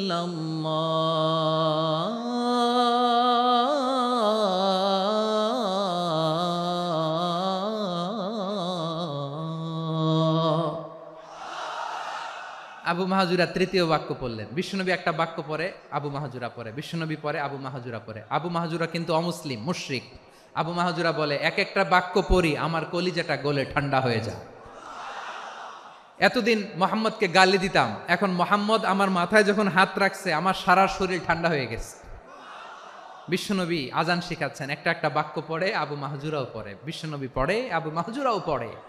পুরো বাক্যগুলো যখন শেষ, আজান শেষ, আবু মাহজুরাও যখন পুরো আজান পড়লেন, আবু মাহজুরা বললেন, এতদিন মোহাম্মদের চেহারা দেখলে আমার ঘৃণা লাগতো, আজ থেকে মোহাম্মদের চেহারার চেয়ে প্রিয় চেহারা আমার কাছে নাই। আবু মাহজুরা বললেন, ও মুহাম্মদ, আজানের বাক্য তো আপনি আমারে শেখালেন, এখানেই শেষ করবেন না, আপনি আমারে পড়ায় দেন, লা ইলাহা ইল্লাল্লাহু মুহাম্মাদুর রাসূলুল্লাহ সাল্লাল্লাহু আলাইহি ওয়াসাল্লাম। বিশ্বনবীর সাথে দাঁড়িয়ে উনি শাহাদা পড়ে মুসলমান হয়ে গেলেন। এবার আবু মাহজুরা বলে, ইয়া রাসূলুল্লাহ, ইয়া হাবিবাল্লাহ, আমি মুমিন হয়েছি, মুসলমান হয়েছি, আপনার কাছ থেকে আজান শিখার সৌভাগ্য আমি লাভ করেছি গো নবী। আমার কণ্ঠের বড় তারিফ করেছেন আপনি, আমার আজানকে আপনি পছন্দ করেছেন। একটা জিনিস আপনার কাছে চাই, আপনি আমাকে মক্কার মসজিদুল হারামের মুয়াজ্জিন হিসেবে অ্যাপয়েন্ট করে দে। বিষ্ণু ইসলাম বললেন, যাও আবু মাহজুরা, আমি তোমাকে পৃথিবীর শ্রেষ্ঠতম মসজিদ মক্কার মসজিদুল হারামের মুয়াজ্জিন হিসেবে অ্যাপয়েন্ট করে দিলাম। দেখছেন কিভাবে ট্যালেন্ট হান্টিং করতে হয়, কিভাবে হিউম্যান রিসোর্স মানব সম্পদকে ব্যবহার করতে হয়। আসছিল আজানকে ভেঙ্গাইতে, আসছিল কেন? আজানকে ব্যঙ্গ করার জন্য, বিকৃত করার জন্য। আজানকে বিকৃত করতে যে ইসলামের সবচেয়ে শ্রেষ্ঠ মসজিদের মুয়াজ্জিন হয়ে গেল। পড়েন সুবহানাল্লাহ। হযরত আবু মাহজুরা রাদিয়াল্লাহু তাআলা আনহু ওনার এই সুললিত কণ্ঠ ব্যবহার করে মসজিদুল হারামে এত সুন্দর করে আল্লাহু আকবার বলে আজান দিতেন, মানুষগুলোর, মুসল্লিগুলোর, মক্কাবাসীর হৃদয়কে তিনি বিগলিত করে দিতেন, মানুষের হৃদয়কে ঠান্ডা হয়ে যেত। শুধু এখানেই শেষ না আমার যশোরের ভাইয়েরা, বিশ্বনবী যখন সাইয়েদনা আবু মাহজুরা রাদিয়াল্লাহু তাআলা আনহুকে আজান শিখাচ্ছিলেন, বলেন তো বিশ্বনবীর হাতটা কোথায় ছিল? আবু মাহজুরার মাথার সামনে, এই চুলের উপরে ছিল। আবু মাহজুরা ওই স্মৃতিটাকে ধারণ করবার জন্য, ওই স্মৃতিকে বহন করার জন্য বিশ্বনবীর মোবারক হাত আবু মাহজুরার কপালের চুলের যেই জায়গায় লেগেছে, মৃত্যুর আগের দিন পর্যন্ত আবু মাহজুরা মাথার ওই চুলে কোনোদিন ছুরি আর কামার লাগায় নাই, সেখানে কেচি লাগায় নাই, চুলের মধ্যে খুর লাগায় নাই। আবু মাহজুরা ডান দিকের চুল কাটতো, বাম দিকের চুল কাটতো, পেছনের চুল কাটতো, সামনের চুল কাটতো না। আবু মাহজুরা রাদিয়াল্লাহু তাআলা আনহুর সামনের চুলগুলো বড় হতে হতে যখন এত বড় হয়ে যায়, তিনি চুলগুলো পেঁচিয়ে মাথার মধ্যে রাখতেন, তারপরে তিনি পাগড়ি পরতেন। সবাই জিজ্ঞেস করতো, আবু মাহজুরা, এটা আবার কেমন স্টাইল? দেখতে তোমারে কি বিদঘুটে লাগে, কেমন অড লাগে, কেমন খারাপ দেখা যায়। মক্কায় এমন কোনো মানুষ তো দেখি নাই, ডানে চুল কাটে, বায়ে চুল কাটে, পেছনে চুল কাটে, সামনে কাটে না। ওরে আবু মাহজুরা, কেমন দেখা যায় তোমারে, তুমি সামনের চুল কাটো না কেন? আবু মাহজুরা বলে, আমি হাঁটু গেড়ে পেয়ারা নবীর সামনে বসেছিলাম, আমার এই মাথার চুলের মধ্যে মুবারক হাত লাগিয়ে বিশ্বনবী নিজে আমাকে আজানের প্রতিটা বাক্য শিক্ষা দিয়েছেন। বিশ্বনবীর মোবারক হাত, পবিত্র হাত আমার মাথার চুলের যেই জায়গায় লেগেছে, আমি চাই ওই চুলগুলা নিয়ে আমি আমার কবরের ভিতরে যাব। সাইয়েদনা আবু মাহজুরা রাদিয়াল্লাহু তাআলা আনহু ইন্তেকালের আগের পর্যন্ত মাথার সামনের চুলগুলা কাটে নাই, মাথার সামনের চুল তিনি কাটেন নাই। সুবহানাল্লাহি বিহামদি। কেমন ভালোবাসতেন বিশ্বনবী সাহাবীদেরকে, সাহাবারা কেমন ভালোবাসতেন বিশ্বনবীকে। সামনের চুলগুলো বড় হতে হতে এত বড় ছিল, পেঁচিয়ে রেখে পাগড়ি পরতেন, কাটতেন না। নবীর হাত লেগেছিল। সুবহানাল্লাহ পড়েন।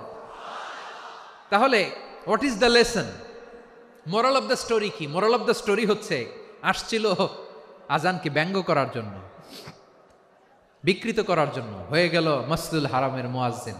দেখেন বিশ্বনবী একটা খারাপ সিচুয়েশনের মধ্যে থেকে কি ভালো জিনিস বের করে আনলেন। আমি যে শুরুতে বলেছি কিভাবে তিনি হিউম্যান রিসোর্সকে ডেভেলপ করেছেন, ম্যানেজ করেছেন। তিনি যে চৌকস ট্যালেন্ট হান্টার ছিল, দেখেন সবার মধ্যে থেকে এর বাছাই করে মুয়াজ্জিন বানাই দিয়েছেন। সুবহানাল্লাহ পড়েন। তার মানে এই না সবাইরে ধরে ধরে উনি মুয়াজ্জিন বানাইছেন, যার যেই ট্যালেন্ট আছে তাকে ওই কাজে অ্যাসাইন করেছেন। যার যেই প্রতিভা আছে তার প্রতিভাকে ইসলামের কাজে লাগিয়েছেন। সুবহানাল্লাহ পড়েন। যায়েদ বিন সাবেত রাদিয়াল্লাহু তাআলা আনহু, নাম শুনেছেন? যশোর, কথা বেরোয় না। যদি জিগায় সালমান খানের নাম শুনছেন, সবাই হাত তুলবে, জি হুজুর শুনছি, মানে সব দেখা শেষ। সালমান খান, আমির খান, অমুক খান, সব খান মুখস্থ, কিন্তু যায়েদ বিন সাবেতের নাম মুখস্থ নাই মুসলমানদের। যেই সাহাবী মাথার সামনের চুল কাটে নাই, মসজিদুল হারামের মুয়াজ্জিন বানাইছেন বিশ্বনবী, সাহাবীর নাম কি? খায়া ফেলাইস, স্লোগানের সাথে খায়া ফেলাইস। আবু মাহজুরা, কি নাম? আবু মাহজুরা আল জুমাহি রাদিয়াল্লাহু তাআলা আনহু। এই নামটা আজকে নিয়ে যাইতে হবে যশোর। আবু মাহজুরা রাদিয়াল্লাহু তাআলা আনহু। 2 নম্বরে বলছিলাম যায়েদ বিন সাবেত রাদিয়াল্লাহু তাআলা আনহু। বিশ্বনবী দেখলেন মদিনার এই আনসারী সাহাবী হাইলি ট্যালেন্টেড, ইন্টেলেকচুয়াল, মেরিটোরিয়াস, জ্ঞানের প্রতি তার আকর্ষণ, মারাত্মক আকর্ষণ। বিশ্বনবী তাকে দায়িত্ব দিলেন, কোরআন যা নাজিল হয় তুমি লিখো, কাতিবুল ওয়াহি বানায় দিলেন। সুবহানাল্লাহ। যায়েদ বিন সাবেতরে আবার আজান শিখান নাই, কারণ তার মধ্যে বিশ্বনবী প্রতিভা দেখেছেন, একাডেমিক প্রতিভা। বিশ্বনবীর একাডেমিক প্রজেক্টগুলো তিনি হ্যান্ডেল করতেন। যায়েদ বিন সাবেত ছিল বিশ্বনবীর ব্যক্তিগত সচিব। কি ছিল? ব্যক্তিগত সচিব, বোঝেন নাই? বিশ্বনবীর ব্যক্তিগত সচিব এবং দোভাষী। ইহুদিরা কিছু লিখে দিলে এটার অর্থ বিশ্বনবীরে বুঝায় দিতেন, আবার ইহুদিদের কাছে কিছু লিখতে হলে তিনি লিখে দিতেন। বিশ্বনবী একদিন বললেন, ইন্নী ওয়াল্লাহি মা আমানু ইয়াহুদা আলা কিতাব। ইহুদিরা যে চিঠি পাঠায় অর্থ তো বুঝি না, আরেক ইহুদি আইনে অর্থ করা লাগে। আবার ইহুদিদের কাছে কিছু লিখে পাঠাইতে চাইলে আমরা তো লিখতে পারি না, ইহুদিরে দিয়ে লেখা লাগে। ওরা যে পয়রা শোনায় লিখে দেয়, আমি ওদের বিশ্বাস করি না, আমার নিজের একজন লোক দরকার। বিশ্বনবী এই যায়েদ বিন সাবেতকে চুজ করলেন ল্যাঙ্গুয়েজের জন্য।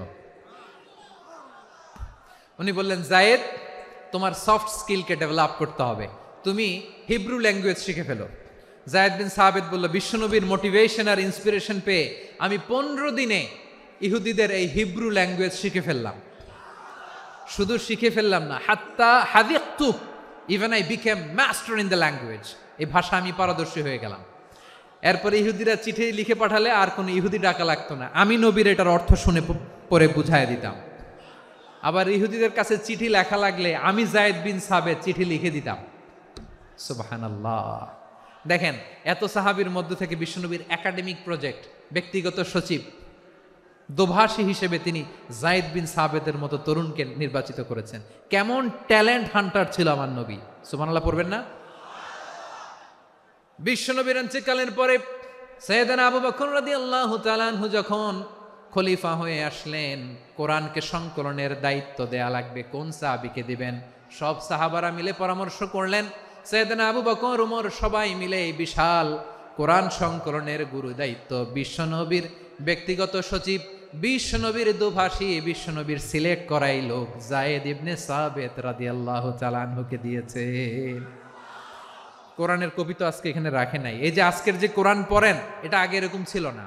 কোরআন নাজিল হলে সাহাবারা চামড়ার, ওটের চামড়ায় লিখে ফেলতো, ওটের চ্যাপ্টা হাড্ডির মধ্যে লিখে ফেলতো, গাছের গুড়ির মধ্যে লিখে ফেলতো, বিভিন্ন জনের কাছে ছড়ানো ছিটানো ছিল।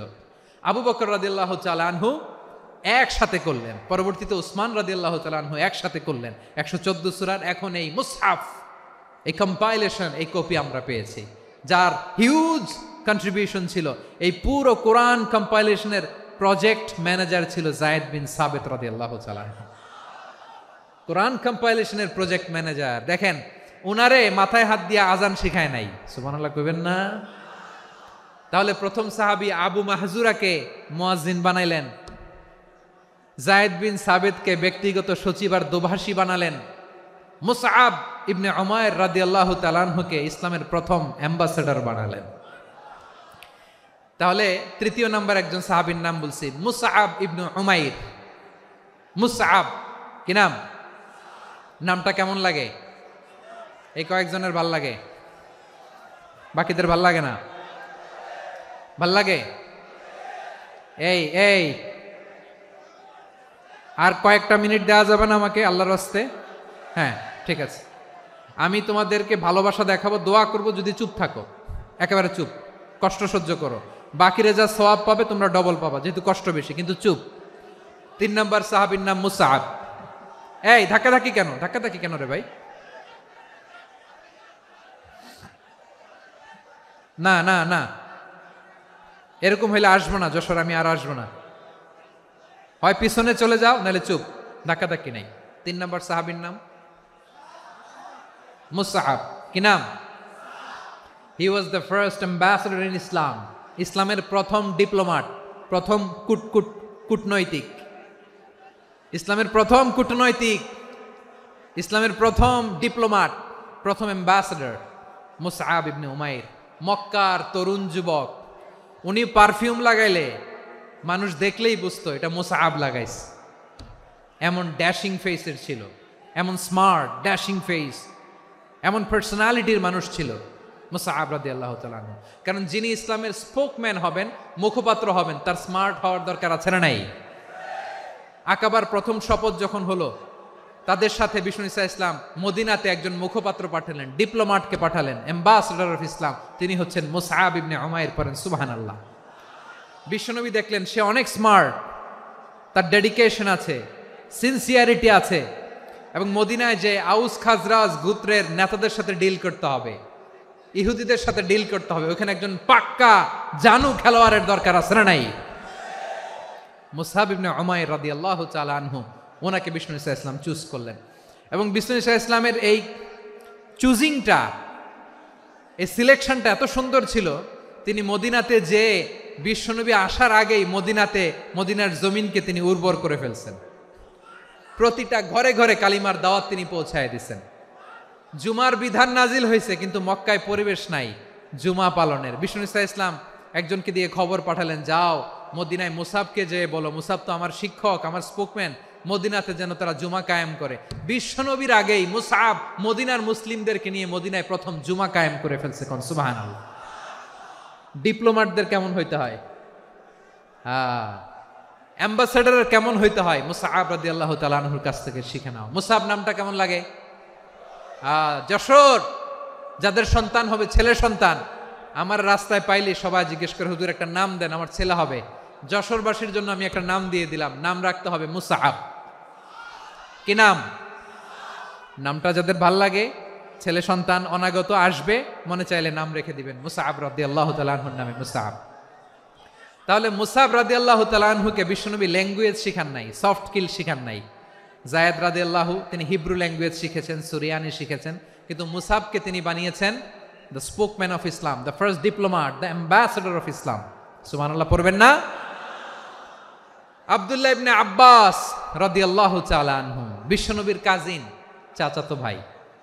আবার মাইমুনা রাদিয়াল্লাহু তাআলা আনহু, মাইমুনা নবীর স্ত্রী, তিনি ছিলেন আব্দুল্লাহর আপন খালা।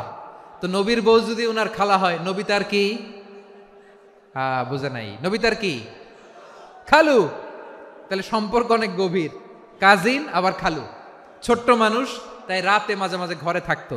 বিশ্বনবী দেখলেন আব্দুল্লাহ যেহেতু আমার ঘরে ঢুকতে পারে, আব্দুল্লাহরে এই উম্মতের বড় শিক্ষাবিদ বানাইতে হবে। কথা বোঝে নাই? আব্দুল্লাহকে কি বানাইতে হবে?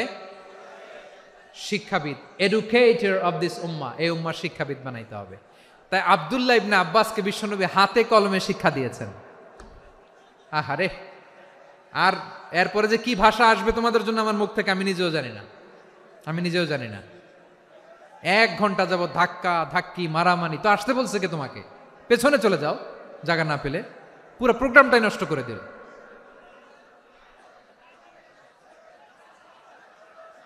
জি, আমার দিকে তাকান, আমি শেষ করে দিচ্ছি। হবে না, ইন্টেলেকচুয়াল আলোচনা এখানে হবে না, আমি বুঝতে পারছি, আমি শেষ করে দিচ্ছি। আব্দুল্লাহ ইবনে আব্বাস রাদিয়াল্লাহু তাআলা আনহু, মনোযোগ দিয়ে কয়েকটা মিনিট শুনুন, আমি এখনই শেষ করে দিচ্ছি, এরপর আওয়াজ করবে। এই যে এগুলো কি আমি বুঝলাম না। আমি বললাম না সব করা যাবে, বসে যাও, শুয়ে যাও, চলে যাও, আওয়াজ করা যাবে না। অন্যকে বসো এটাও বলার দরকার নাই, জাস্ট এদিকে তাকাও। আল্লাহ। আব্দুল্লাহ ইবনে আব্বাস রাদিয়াল্লাহু তাআলা আনহু, ওনাকে বিশ্বনবী হাতে কলমে শিক্ষা দিয়েছেন। যেহেতু উম্মতের শিক্ষাবিদ হবেন, এডুকেটর হবেন। তো বিশ্বনবী রাতে যখন তাহাজ্জুদ পড়তেন, ছোট্ট আব্দুল্লাহ ঘরে থাকতো। বুঝতে পেরেছেন? ছোট্ট মানুষ তো ঘরে থাকতো। তো বিশ্বনবী তাহাজ্জুদের জন্য একবার দাঁড়িয়েছেন, ছোট্ট আব্দুল্লাহ অজু করে দাঁড়াইছে। আচ্ছা বলেন তো, ইমাম আর মুসল্লি মোট যদি দুইজন হয়, একজন ইমাম একজন মুসল্লি, তো মুসল্লি ইমামের কোন দিকে দাঁড়াবে? ডানে দাঁড়াবে। ছোট্ট আব্দুল্লাহ বুঝে নাই, বিশ্বনবী তাহাজ্জুদ শুরু করেছেন, উনি একতেদা করছেন আর দাঁড়াইছেন বায়ে। কোথায় দাঁড়িয়েছেন? আব্দুল্লাহ বলেন, যখন আমি বায়ে দাঁড়ালাম, আখাযা রাসূলুল্লাহ সাল্লাল্লাহু আলাইহি ওয়াসাল্লাম উযুনি আল ইউমনা ইয়াফতিলুহা, বিশ্বনবী নামাজরত অবস্থায় আমার কান ধরে টেনে আমার ডান দিকে এনে দাঁড় করায় দিলেন। পড়েন সুবহানাল্লাহ। দেখেন, হাতে কলমে শিক্ষা। আর জীবনে ভুলাবে? কথা কয় না, আর ভুলাবে? আর ভুল হবে না। এভাবে বিশ্বনবীর অনেক সঙ্গ পেয়েছেন, সফর করেছেন, একই বাহনে বসেছেন, এক বাহনে বসে লম্বা নাসিহত করেছেন, বলেছেন, ইয়া গোলাম ইহফাজিল্লাহ ইয়াহফাজকা ইহফাজিল্লাহ তাজিদহু তুজাহাক ইযা সাআলতা ফাসআলিল্লাহ ওয়া ইযা ইসতাআনতা ফাসতাইন বিল্লাহ। আল্লাহর বিধান মানো, আল্লাহর বিধান রক্ষা করো, আল্লাহ তোমায় রক্ষা করবে। আব্দুল্লাহ, চাইতে হলে আল্লাহর কাছে চাও, সাহায্য চাইতে হলে আল্লাহর কাছে সাহায্য চাও। মনে রেখো, গোটা বিশ্বের সবাই যদি তোমার সাহায্য করতে চায়, ততটুকুই করতে পারবে যতটুকু আল্লাহ তোমার নসিবে রেখেছে। গোটা বিশ্ব যদি তোমার বিরুদ্ধে ষড়যন্ত্রে দাঁড়িয়ে যায়, ক্ষতি ততটুকু করতে পারবে যতটুকু তোমার জন্য বরাদ্দ আছে। এর বাইরে কিছু করতে পারবে না। আওয়াজ করে বলেন ঠিক কিনা? এভাবে হাতে কলমে শিখিয়েছেন, বিশ্বনবীর সঙ্গ পেয়েছেন। উনাকে বিষ্ণু ইসলাম শিক্ষাবিদ, এডুকেটর অফ দিস উম্মাহ হিসেবে সিলেক্ট করেছেন, হাতে কলমে শিখিয়েছেন। বিশ্বনবী একবার প্রকৃতির ডাকে সাড়া দিয়ে এসেছেন। এখন কি করতে হবে? নামাজের জন্য অজু করতে হবে। বিশ্বনবী এসেই দেখেন অজুর বদনায় পানি ভরা, খুশি হয়ে গেলেন। বললেন, কে রেখেছে পানি? একজন বলল, আব্দুল্লাহ রেখেছে। বিশ্বনবী অত্যন্ত খুশি হলেন, খুশি হয়ে একটা দোয়া করলেন, বললেন, আল্লাহুম্মা ফাক্কিহু ফিদ্দীন ওয়া আল্লিমহু তা'ওয়ীল। আল্লাহ, তুমি আব্দুল্লাহকে দ্বীনের বুঝ দিও আর কোরআনের তাফসির শিক্ষা দিও। বিশ্বনবীর এই দোয়া এমন লাগছে, উনি রাইসুল মুফাসসিরিন, এই পৃথিবীতে যত মুফাসসির ছিল, যত মুফাসসির আসবে, সকল মুফাসসিরের সম্রাট হিসেবে স্বীকৃত হয়েছেন। আব্দুল্লাহ ইবনে আব্বাস, বিশ্বনবী ওনারা আজান শিখান নাই, বিশ্বনবী ওনারা ল্যাঙ্গুয়েজ শিখান নাই, বিশ্বনবী ওনারা অ্যাম্বাসাডার বানান নাই, হাতে কলমে শিক্ষা দিয়েছেন। ছোট্ট মানুষ, বিশ্বনবী ইন্তেকাল করলেন, আবু বকরের সময় গেল, ওমরে ফারুকের খেলাফত, তখনও তিনি তরুণ। ওমরে ফারুক রাদিয়াল্লাহু তাআলা আনহু ওনার ক্যাবিনেট মিনিস্ট্রির বৈঠকে এই আব্দুল্লাহ ইবনে আব্বাসকে পাশ দিয়ে বসায় রাখতেন। বয়স্ক সাহাবারা এটা পছন্দ করতো না। তারা বলতো, ঘটনা কি? আব্দুল্লাহর মতো ছেলে নাতি আমাদের আছে, এরা কেন রাখে ওমরে ফারুক? ওমরে ফারুক এটা টের পেলেন।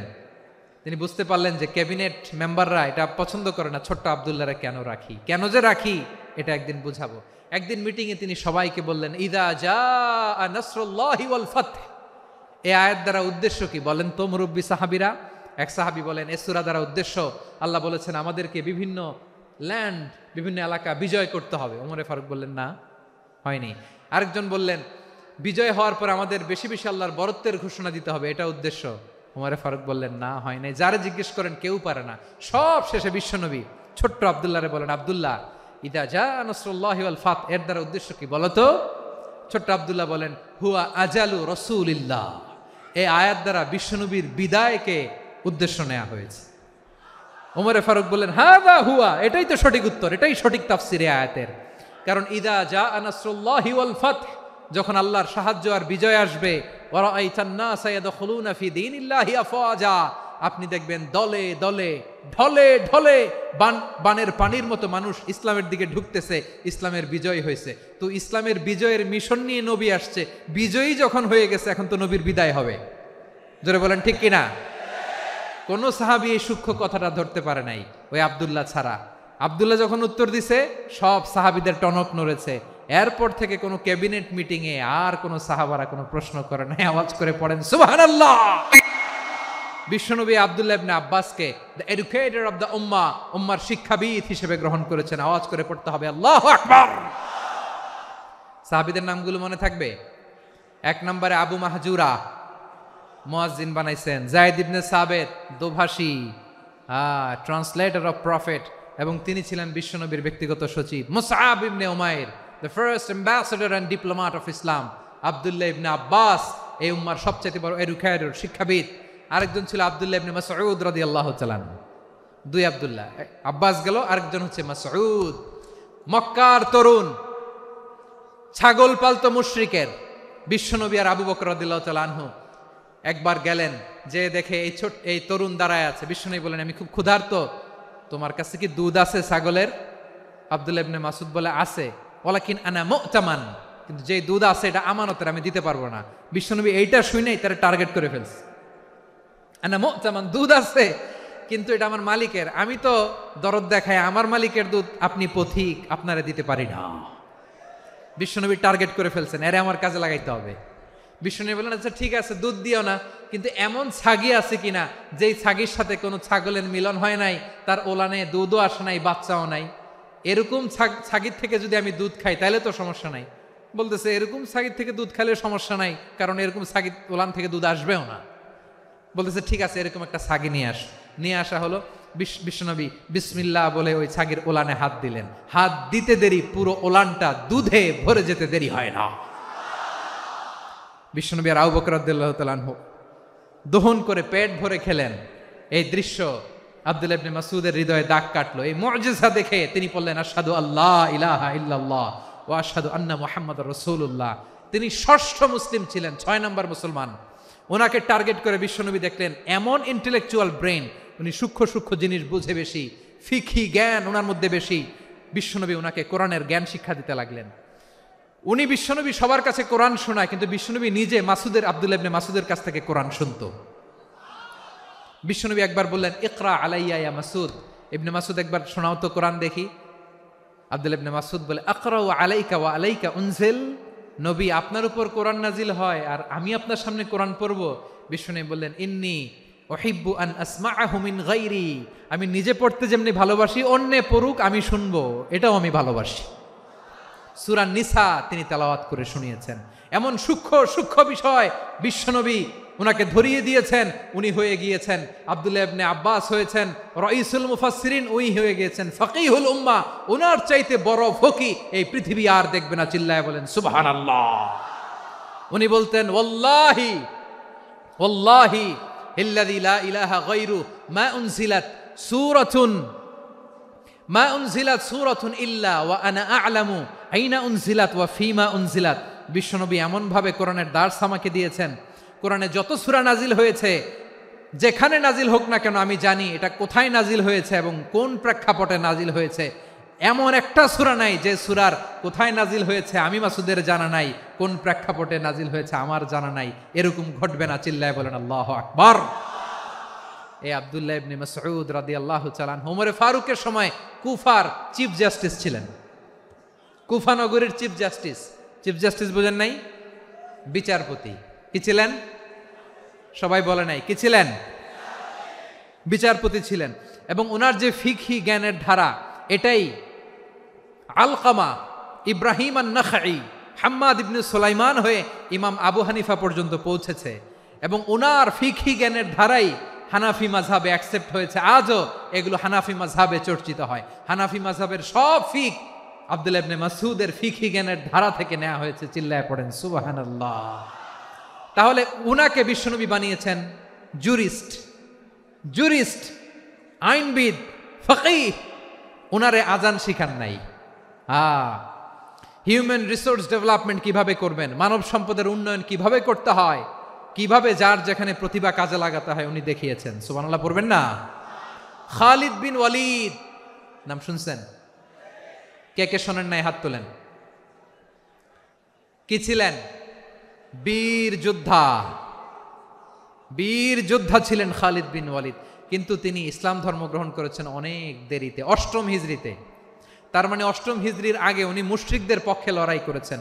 ওনার হাতে কত মুসলিম সাহাবী যে নিহত হয়েছে হিসাব নাই। বিশ্বনবী টার্গেট করে রাখছে, তুমি আমাদের মুসলিমদের এত ক্ষতি করলা, তুমি যখন মুসলমান হবা তোমারে দিয়ে আমি এমন কাম করামু যে এটা আর কেউ করতে পারবে না। সুবহানাল্লাহ নাই? যশোর ক্লান্ত হয়ে গেছে।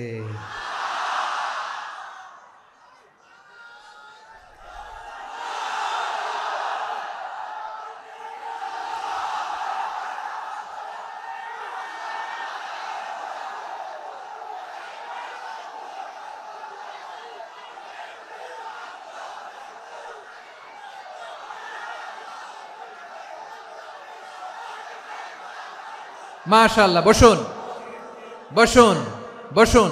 খালিদ বিন ওয়ালিদ রাদিয়াল্লাহু তাআলা আনহু 8ম হিজরিতে মুসলিম হয়েছেন, মক্কা বিজয়ের আগে। তো মক্কা বিজয়ের আগে যখন মুসলিম হয়েছেন, এর আগে কি করছেন? কাফিরদের সাথে যুদ্ধ করেছেন। উনি উহুদের যুদ্ধে মুসলমানদের যে পরাজয় ভাব, কঠিন পরিস্থিতির মুখোমুখি উনার কারণে পেছন থেকে এমন আতর্কিত আক্রমণ করেছেন, মুসলমানদেরকে কচুকাটা করেছেন। 8ম হিজরিতে আল্লাহ তাআলা হেদায়েতের নূর দিয়ে ওনার হৃদয়টাকে উজালা করে দিলেন। লা ইলাহা, এটা এমন বাণী যার হৃদয়ে একবার টাচ খাবে, এইটা থেকে সে আর পালিয়ে বেড়াতে পারে। ঝিনুকের ভেতর লুকিয়ে থাকে যেমন মতি, ঝিনুকের ভেতর লুকিয়ে থাকে যেমন মতি, কলমা শাহাদাতে আছে আল্লাহর জ্যোতি, কলমা শাহাদাতে আছে আল্লাহর জ্যোতি। ঠিক কিনা বলেন? মক্কা বিজয়ের আগে মুসলিম হলেন, হওয়ার পরেই বিশ্বনবীর টার্গেট ফুলফিল হলো। ওই যে টার্গেট করে রেখেছেন আর দোয়া করেছেন, খালিদ বিন ওয়ালিদ যদি মুসলিম হয় তাকে আমি মিলিটারি চিফ বানাবো। ওনাকে আজান শিখান নাই, ওনারে কান ধইরা নামাজের এই মাথা থেকে ওই মাথা আনান নাই, ফিকহি কোরআনের সূক্ষ্ম তাফসীর ওনারে শিখান নাই, অ্যাম্বাসেডর বানান নাই। বিষ্ণু ইসলাম উনাকে সামরিক অভিযানে প্রেরণ করেছেন। সামরিক অভিযানে তিনি প্রেরণ করেছেন। উনার জীবদ্দশায় উনার নেতৃত্বে যতগুলো যুদ্ধ হয়েছে, একটা যুদ্ধেও তিনি পরাজয় বরণ করেন নাই। ওমরে ফারুকের সময়কালে তিনি চিফ অফ মুসলিম মিলিটারি, মানে মুসলিম সেনাপতি হয়েছেন। যশোর, আওয়াজ করো, ঠিক কিনা বলো? সেনাপতি, মুসলিম সেনাপতি। তাহলে কিভাবে হিউম্যান রিসোর্স ব্যবহার করতে হয় গোটা বিশ্ব আমার নবীর কাছ থেকে শিখে নাও। খালিদ বিন ওয়ালিদ, ওনাকে বিশ্বনবী একটা উপাধি দিয়েছেন। উপাধিটা হচ্ছে সাইফুল্লাহিল মাসলুল, আল্লাহর নাঙ্গা তরবারি, আল্লাহর খোলা তরবারি, দ্য ওপেন সোর্ড অফ আল্লাহ। খালিদ বিন ওয়ালিদ মুসলিম সেনাপতি। হাসান বিন সাবেত নাম শুনছেন? দেখি উনি কি ছিল বলেন। রাসূলের সভা কবি, কালচারাল হিজিমনিকে ডিফিট করার জন্য। উনি ভালো অস্ত্র চালানো জানতেন না, ওই কাজে উনি যেতেন না। ওনার ছিল কাব্য প্রতিভা। কাব্য প্রতিভা, কাফিররা কবিতা দিয়ে নবীকে গালি দিত। বিশ্বনবী বলতেন, ইয়া হাসান আজিব আন রাসূলিল্লাহ, তুমি নবীর হয়ে কাফেরদের এই কথাগুলোর জবাব দাও। বিশ্বনবীর একটা মিম্বার ছিল। বিশ্বনবীর মিম্বারের পাশাপাশি মসজিদে নববীতে এই হাসান বিন সাবেতের জন্য বিশ্বনবী একটা স্পেশাল মিম্বার বানিয়ে দিয়েছেন। এখান থেকে তুমি জবাব দাও। এবং বিশ্বনবী বলেছেন, আল্লাহুম্মা আইয়িদহু বিরূহিল কুদুস, আল্লাহ হাসান আমার পক্ষে জবাব দেয়, তুমি জিব্রাইল মারফত তাকে সাহায্য পাঠাইয়া দিও। রাসূল সাল্লাল্লাহু আলাইহি ইসলামের সভা কবি, the poet of the prophet, নবীর কবি। উনি কবিতা দিয়ে, এমন উচ্চাঙ্গের ভাষায় কবিতা দিয়ে তিনি জবাব দিতেন, কাফিরদের গা শিহরে যেত, তাদের হৃদয়ে আগুন ধরে যেত। তাহলে এরকম কবিরও দরকার আছে না নাই? এখন যাকে আল্লাহ দিছে কাব্য প্রতিভা, এরা যদি আপনি যুদ্ধের ময়দানে পাঠান হবে? যারে দিছে সুরেলা গলা, এরা যদি অ্যাম্বাসেডর বানান হবে না। হাসান বিন সাবেত ছিলেন বিষ্ণু ইসলামের কবি। হুযায়ফা ইবনুল ইয়ামান বিশ্বনবীর গোয়েন্দা বিভাগের প্রধান। কিসের প্রধান? হুযায়ফা ইবনুল ইয়ামান। ওনার ছিল ডিটেকটিভ মাইন্ড, ডিটেকটিভ মাইন্ড, গোয়েন্দা বিভাগের প্রধান। এবং উনি হচ্ছেন সাহিবু সিররি রাসূলিল্লাহ, রাসূল সাল্লাল্লাহু আলাইহি ওয়াসাল্লামের গোপন তথ্যের ধারক বাহক। নবীর যেই কথা কেউ জানে না, সব হুযায়ফার পেটের ভিতরে ছিল। সুবহানাল্লাহ পড়েন। মদিনার যত ইহুদিদের একটা লিস্ট ছিল, এই লিস্ট শুধু দুইজন জানতো, বিশ্বনবী আর হুযায়ফা। সুবহানাল্লাহ পড়বেন না? তাহলে উনাকে কোন দায়িত্ব দিছে? কোন বিভাগ? যশোর, আওয়াজ করো, কোন বিভাগ? গোয়েন্দা বিভাগের হেড ছিল। খন্দকের যুদ্ধে প্রচন্ড আজকের মতো শৈত্য প্রবাহ, মাটি খনন করতে করতে সাহাবীদের পেটে ক্ষুধা নাই, দাঁড়াইতে পারে না নামাজের জন্য, এত ক্লান্ত, ক্ষুধা, ক্লান্ত, শ্রান্ত। বিশ্বনবী বললেন, কে আছো? এই কঠিন শীত, এই ভয় আর ক্ষুধার মধ্যেও খন্দকের পরীক্ষার টপকে শত্রু শিবিরে যে আমাকে তথ্য দিবা, কে আছো? কারো গায়ে শক্তিই নাই যে দাঁড়াবে, কেউ দাঁড়ায় না। বিশ্বনবী তখন নিজে হুযায়ফাকে ডাক দিলেন, হুযায়ফা, যে আমাকে আজকে শত্রু শিবিরের তথ্য এনে দিবে, সে জান্নাতে আমার মোরাফাকা, আমার সঙ্গী হবে। হুযায়ফা রাদিয়াল্লাহু ইবনুল ইয়ামান জীবনের ঝুঁকি নিয়ে এই ক্ষুধা, শৈত্য প্রবাহ, কোল্ড ওয়েভসকে উপেক্ষা করে পরীক্ষা টপকে শত্রু শিবিরে যে সবার কথাগুলো চুপে চুপে শুনে বিশ্বনবীর দরবারে এসে গোয়েন্দাদের মতো তথ্য সরবরাহ করেছে। বিশ্বনবীর গোয়েন্দা বিভাগের প্রধান হুযায়ফা ইবনুল ইয়ামান ইন্টেলিজেন্স বিভাগ চালাতেন। মুনাফিকদের নাম ওনার কাছে ছিল। মুআয ইবনে জাবাল মদিনা রাষ্ট্রের সবচেয়ে সিনিয়র আমলা ছিলেন। আমলাতন্ত্র চিনেন তো? প্রশাসনিক কাজ যারা চালায়, অ্যাডমিনিস্ট্রেশন বুঝেন না? The department of administration. মদিনার রাষ্ট্রের সিনিয়র আমলা মুআয ইবনে জাবাল মুতাখাসসিসুন ফিল হালালি ওয়াল হারাম, হালাল হারামের স্পেশালিস্ট ছিলেন। বিশ্বনবী উনাকে ইয়ামানের গভর্নর করে পাঠাইছেন। বলেছেন, ইন্নাকা তা'তি কওমান আহলা কিতাব, এমন গোষ্ঠীর কাছে যাবা এরা ইহুদি নাসারা, আগে শাহাদা পড়লে এরপরে নামাজের দাওয়াত দিও, নামাজ পড়লে যাকাতের দাওয়াত দিও। গভর্নরের অ্যাটিটিউড যেমন থাকে তেমন অ্যাটিটিউড ধরে রেখো। সুবহানাল্লাহ পড়েন। তাহলে মুআয ইবনে জাবালকে দিয়ে বিশ্বনবী কবিতা লেখায় নাই, চিঠি লেখায় নাই, আজান দেওয়ায় নাই। সুবহানাল্লাহ পড়বেন না? সব শেষ সাহাবী বলি আবু হুরায়রা রাদিয়াল্লাহু তাআলা আনহু। নাম শুনছেন? বিড়ালের বাবা। কি করতেন? খালি হাদিস মুখস্থ করতেন। উনি বলতেন, আলজামু রাসূলুল্লাহ আলা মিল ইবাতনি, আমার শুধু পেটের ক্ষুধার বন্দোবস্ত হইলে আমি নবীর সঙ্গ ছাড়তাম না। আমার আনসার সাহাবারা ক্ষেত খামারের কাজ করতো, আমার মুহাজির সাহাবারা ব্যবসা করতো, আর আমি নবীর সাথে সাথে থাকতাম। শুধু সকাল বিকাল দুই বেলা যদি আমার খাবারের বন্দোবস্ত হয়, আমি আর নবীর লক ছাড়ি না। সুবহানাল্লাহ কইবেন না? 5374টা হাদিস তিনি বর্ণনা করেছেন। সবচেয়ে বেশি হাদিস বর্ণনাকারী সাহাবী। হাদিস প্রিজার্ভেশনের কাজে বিশ্বনবী ওনাকে কাজে লাগিয়েছেন। উনি একদিন বলেন, ইয়া রাসূলুল্লাহ আসমাউ মিনকা কাসীরান ফালা আহফাজু, নবী অনেক কথা শুনি আমার মনে থাকে না। বিষ্ণু বললেন, তাই? উবসুত রিদাক, তোমার চাদরটা বিছাও। আবু হুরায়রা বিছালেন, বিশ্বনবী হাত বুলায় দিলেন, এরপরে অনেক হাদিস বর্ণনা করলেন। আবু হুরায়রা বলে, তারপর থেকে বিশ্বনবী যাই বর্ণনা করে আমি শুনি আর একটাও বলি না। এখন সুবহানাল্লাহ। বিশ্বনবী ওনাকে হাদিস প্রিজার্ভেশন, নবীর এই যে লক্ষ্য হাদিস প্রিজার্ভেশনের এই দায়িত্ব দিয়েছেন সাইয়েদনা আবু হুরায়রা রাদিয়াল্লাহু তাআলা আনহুকে। প্রিয় ভাইরা, তাহলে 10 জন সাহাবীর কথা যে বললাম, আপনারা কি খেয়াল করেছেন কত বড় ট্যালেন্ট হান্টার, চৌকস ট্যালেন্ট হান্টার ছিল আমার নবী। এক একজনের এক এক ট্যালেন্ট, এক এক কাজে অ্যাসাইন করেছেন, এক একজনকে এক এক দায়িত্ব দিয়েছেন, এক একজনের প্রতিভাকে এক একভাবে বিকশিত হওয়ার সুযোগ দিয়েছেন। আওয়াজ করে বলেন ঠিক কি না? এখন আমার পর্দার আড়ালে আমার মায়েরা বলবে, এতগুলো পুরুষ সাহাবীর কথা বললো, নারী সাহাবীরা কি কিছু করে নাই? মোনাজাত হবে, দোয়া ছাড়া কেউ যাব না। রুফাইদা আল আসলামিয়া রাদিয়াল্লাহু তাআলা আনহা, ওনার বাবার নাম সাআদ আল আসলামি। বিশ্বনবী কি খেয়াল করলেন দেখেন, সাআদ ছিল মদিনার বড় ডাক্তার। এই নারী সাহাবী রুফাইদা বাবার কাছ থেকে চিকিৎসা বিদ্যা শিখেছেন। যখন শিখছে, বিশ্বনবী দেখলেন আমার তো প্রতি সপ্তাহে সপ্তাহে যুদ্ধে আহত সাহাবীদের সেবা দিবে কে? বিশ্বনবী রুফাইদাকে বললেন, রুফাইদা তুমি মসজিদে নববীর পাশে একটা মেডিকেল ক্যাম্প করো। এই যে সাকিনা আদ্দিন মেডিকেলের আমার ছাত্রী বন্ধুরা শুনে রাখো, তোমাদের আইকন হচ্ছে এই রুফাইদা আল আসলামিয়া। বিশ্বনবীর ডিরেকশন অনুযায়ী তিনি মসজিদে নববীর পাশে একটা মেডিকেল ক্যাম্প করলেন এবং আহত সাহাবাদের চিকিৎসা উনি ওনার টিম নিয়ে দিতেন। বিশ্বনবীর পরামর্শে উনি আনসারি এবং মুহাজির মহিলা সাহাবীদেরকে নিয়ে একটা স্পেশাল মেডিকেল টিম গঠন করলেন। খায়বার যুদ্ধে 7ম হিজরিতে যখন বিশ্বনবী যায়, উনি ওনার টিম নিয়ে আসলেন, বললেন, ইয়া রাসূলুল্লাহ আমরা তো তলোয়ার চালাতে পারি না, আমরা তো তীর মারতে পারি না, আপনি যদি অনুমতি দেন খায়বার অভিযানে আমি আমার টিম নিয়ে মেডিকেল টিমের সেবাটা সার্ভিসটা দিতে চাই। পড়েন সুবহানাল্লাহ। বিশ্বনবী অনুমতি দিলেন, যোদ্ধা সাহাবীদের সাথে রুফাইদা আল আসলামিয়া উনিও মেডিকেল টিম নিয়ে অগ্রসর হলেন। খায়বারের প্রতিটা আহত ইনজুর্ড সাহাবী যারা ইনজুরির শিকার হয়েছেন সবাই রুফাইদা আল আসলামিয়ার এই মেডিকেল ক্যাম্প থেকে চিকিৎসা সহায়তা পেয়েছেন। সুবহানাল্লাহ পড়েন। দেখেন কিভাবে বিশ্বনবী ট্যালেন্ট বাছাই করতেন। আপনি অবাক হবেন, বাহরাইনের মেডিকেল ইউনিভার্সিটিতে রুফাইদা আল আসলামিয়া মেডিকেল প্রাইজ অ্যাওয়ার্ড প্রতি বছর দেয়া হয়। যদি 8 দিনের এই মেডিকেল আমার বোনেরা যদি জেনে থাকো জানো, না হলে নতুন করে জানো, সার্চ দিও রুফাইদা আল আসলামিয়া মেডিকেল অ্যাওয়ার্ড।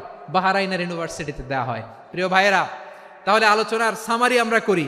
বিশ্বনবী যার যেখানে ট্যালেন্ট তাকে ওইখানে কাজে লাগাতেন। আওয়াজ করে বলেন ঠিক কিনা? এবার একটা ইন্টারভিউ হবে, আওয়াজ করে বলেন আবু মাহজুরাকে বিশ্বনবী কি বানাইছেন? হ্যাঁ, ভুলে গেছেন? সামনের চুলে হাত দিয়ে বিশ্বনবী কি সুন্দর গলায় আজান শিখালেন। মুয়াজ্জিন। যায়েদ বিন সাবেতকে একাডেমিক প্রজেক্টের দায়িত্ব দিয়েছেন, তিনি ছিলেন বিশ্বনবীর দোভাষী ব্যক্তিগত সচিব। Musab ibn Umair, the first ambassador of Islam. Abdullah ibn Abbas, উম্মার বড় শিক্ষাবিদ, মুফাসসির। আব্দুল্লাহ ইবনে মাসউদ, আব্দুল্লাহ ইবনে মাসউদ ছিলেন জুরিস্ট। কি ছিলেন? জুরিস্ট ছিলেন, এই উম্মার সবচেয়ে বড় জুরিস্ট। খালিদ বিন ওয়ালিদ, সেনাপ্রধান। হাসান বিন সাবেত, হাসান বিন সাবেত ছিলেন বিশ্বনবীর সভাকবি। কি ছিলেন? বিশ্বনবীর সভাকবি ছিলেন। এরপরে হুযায়ফা ইবনুল ইয়ামান কি ছিলেন? গোয়েন্দা বিভাগের প্রধান। মুআয ইবনে জাবাল কি ছিলেন?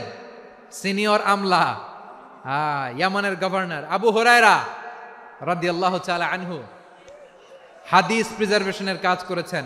আর আমাদের রুফাইদা আল আসলামিয়া রাদিয়াল্লাহু তাআলা আনহা কি ছিলেন?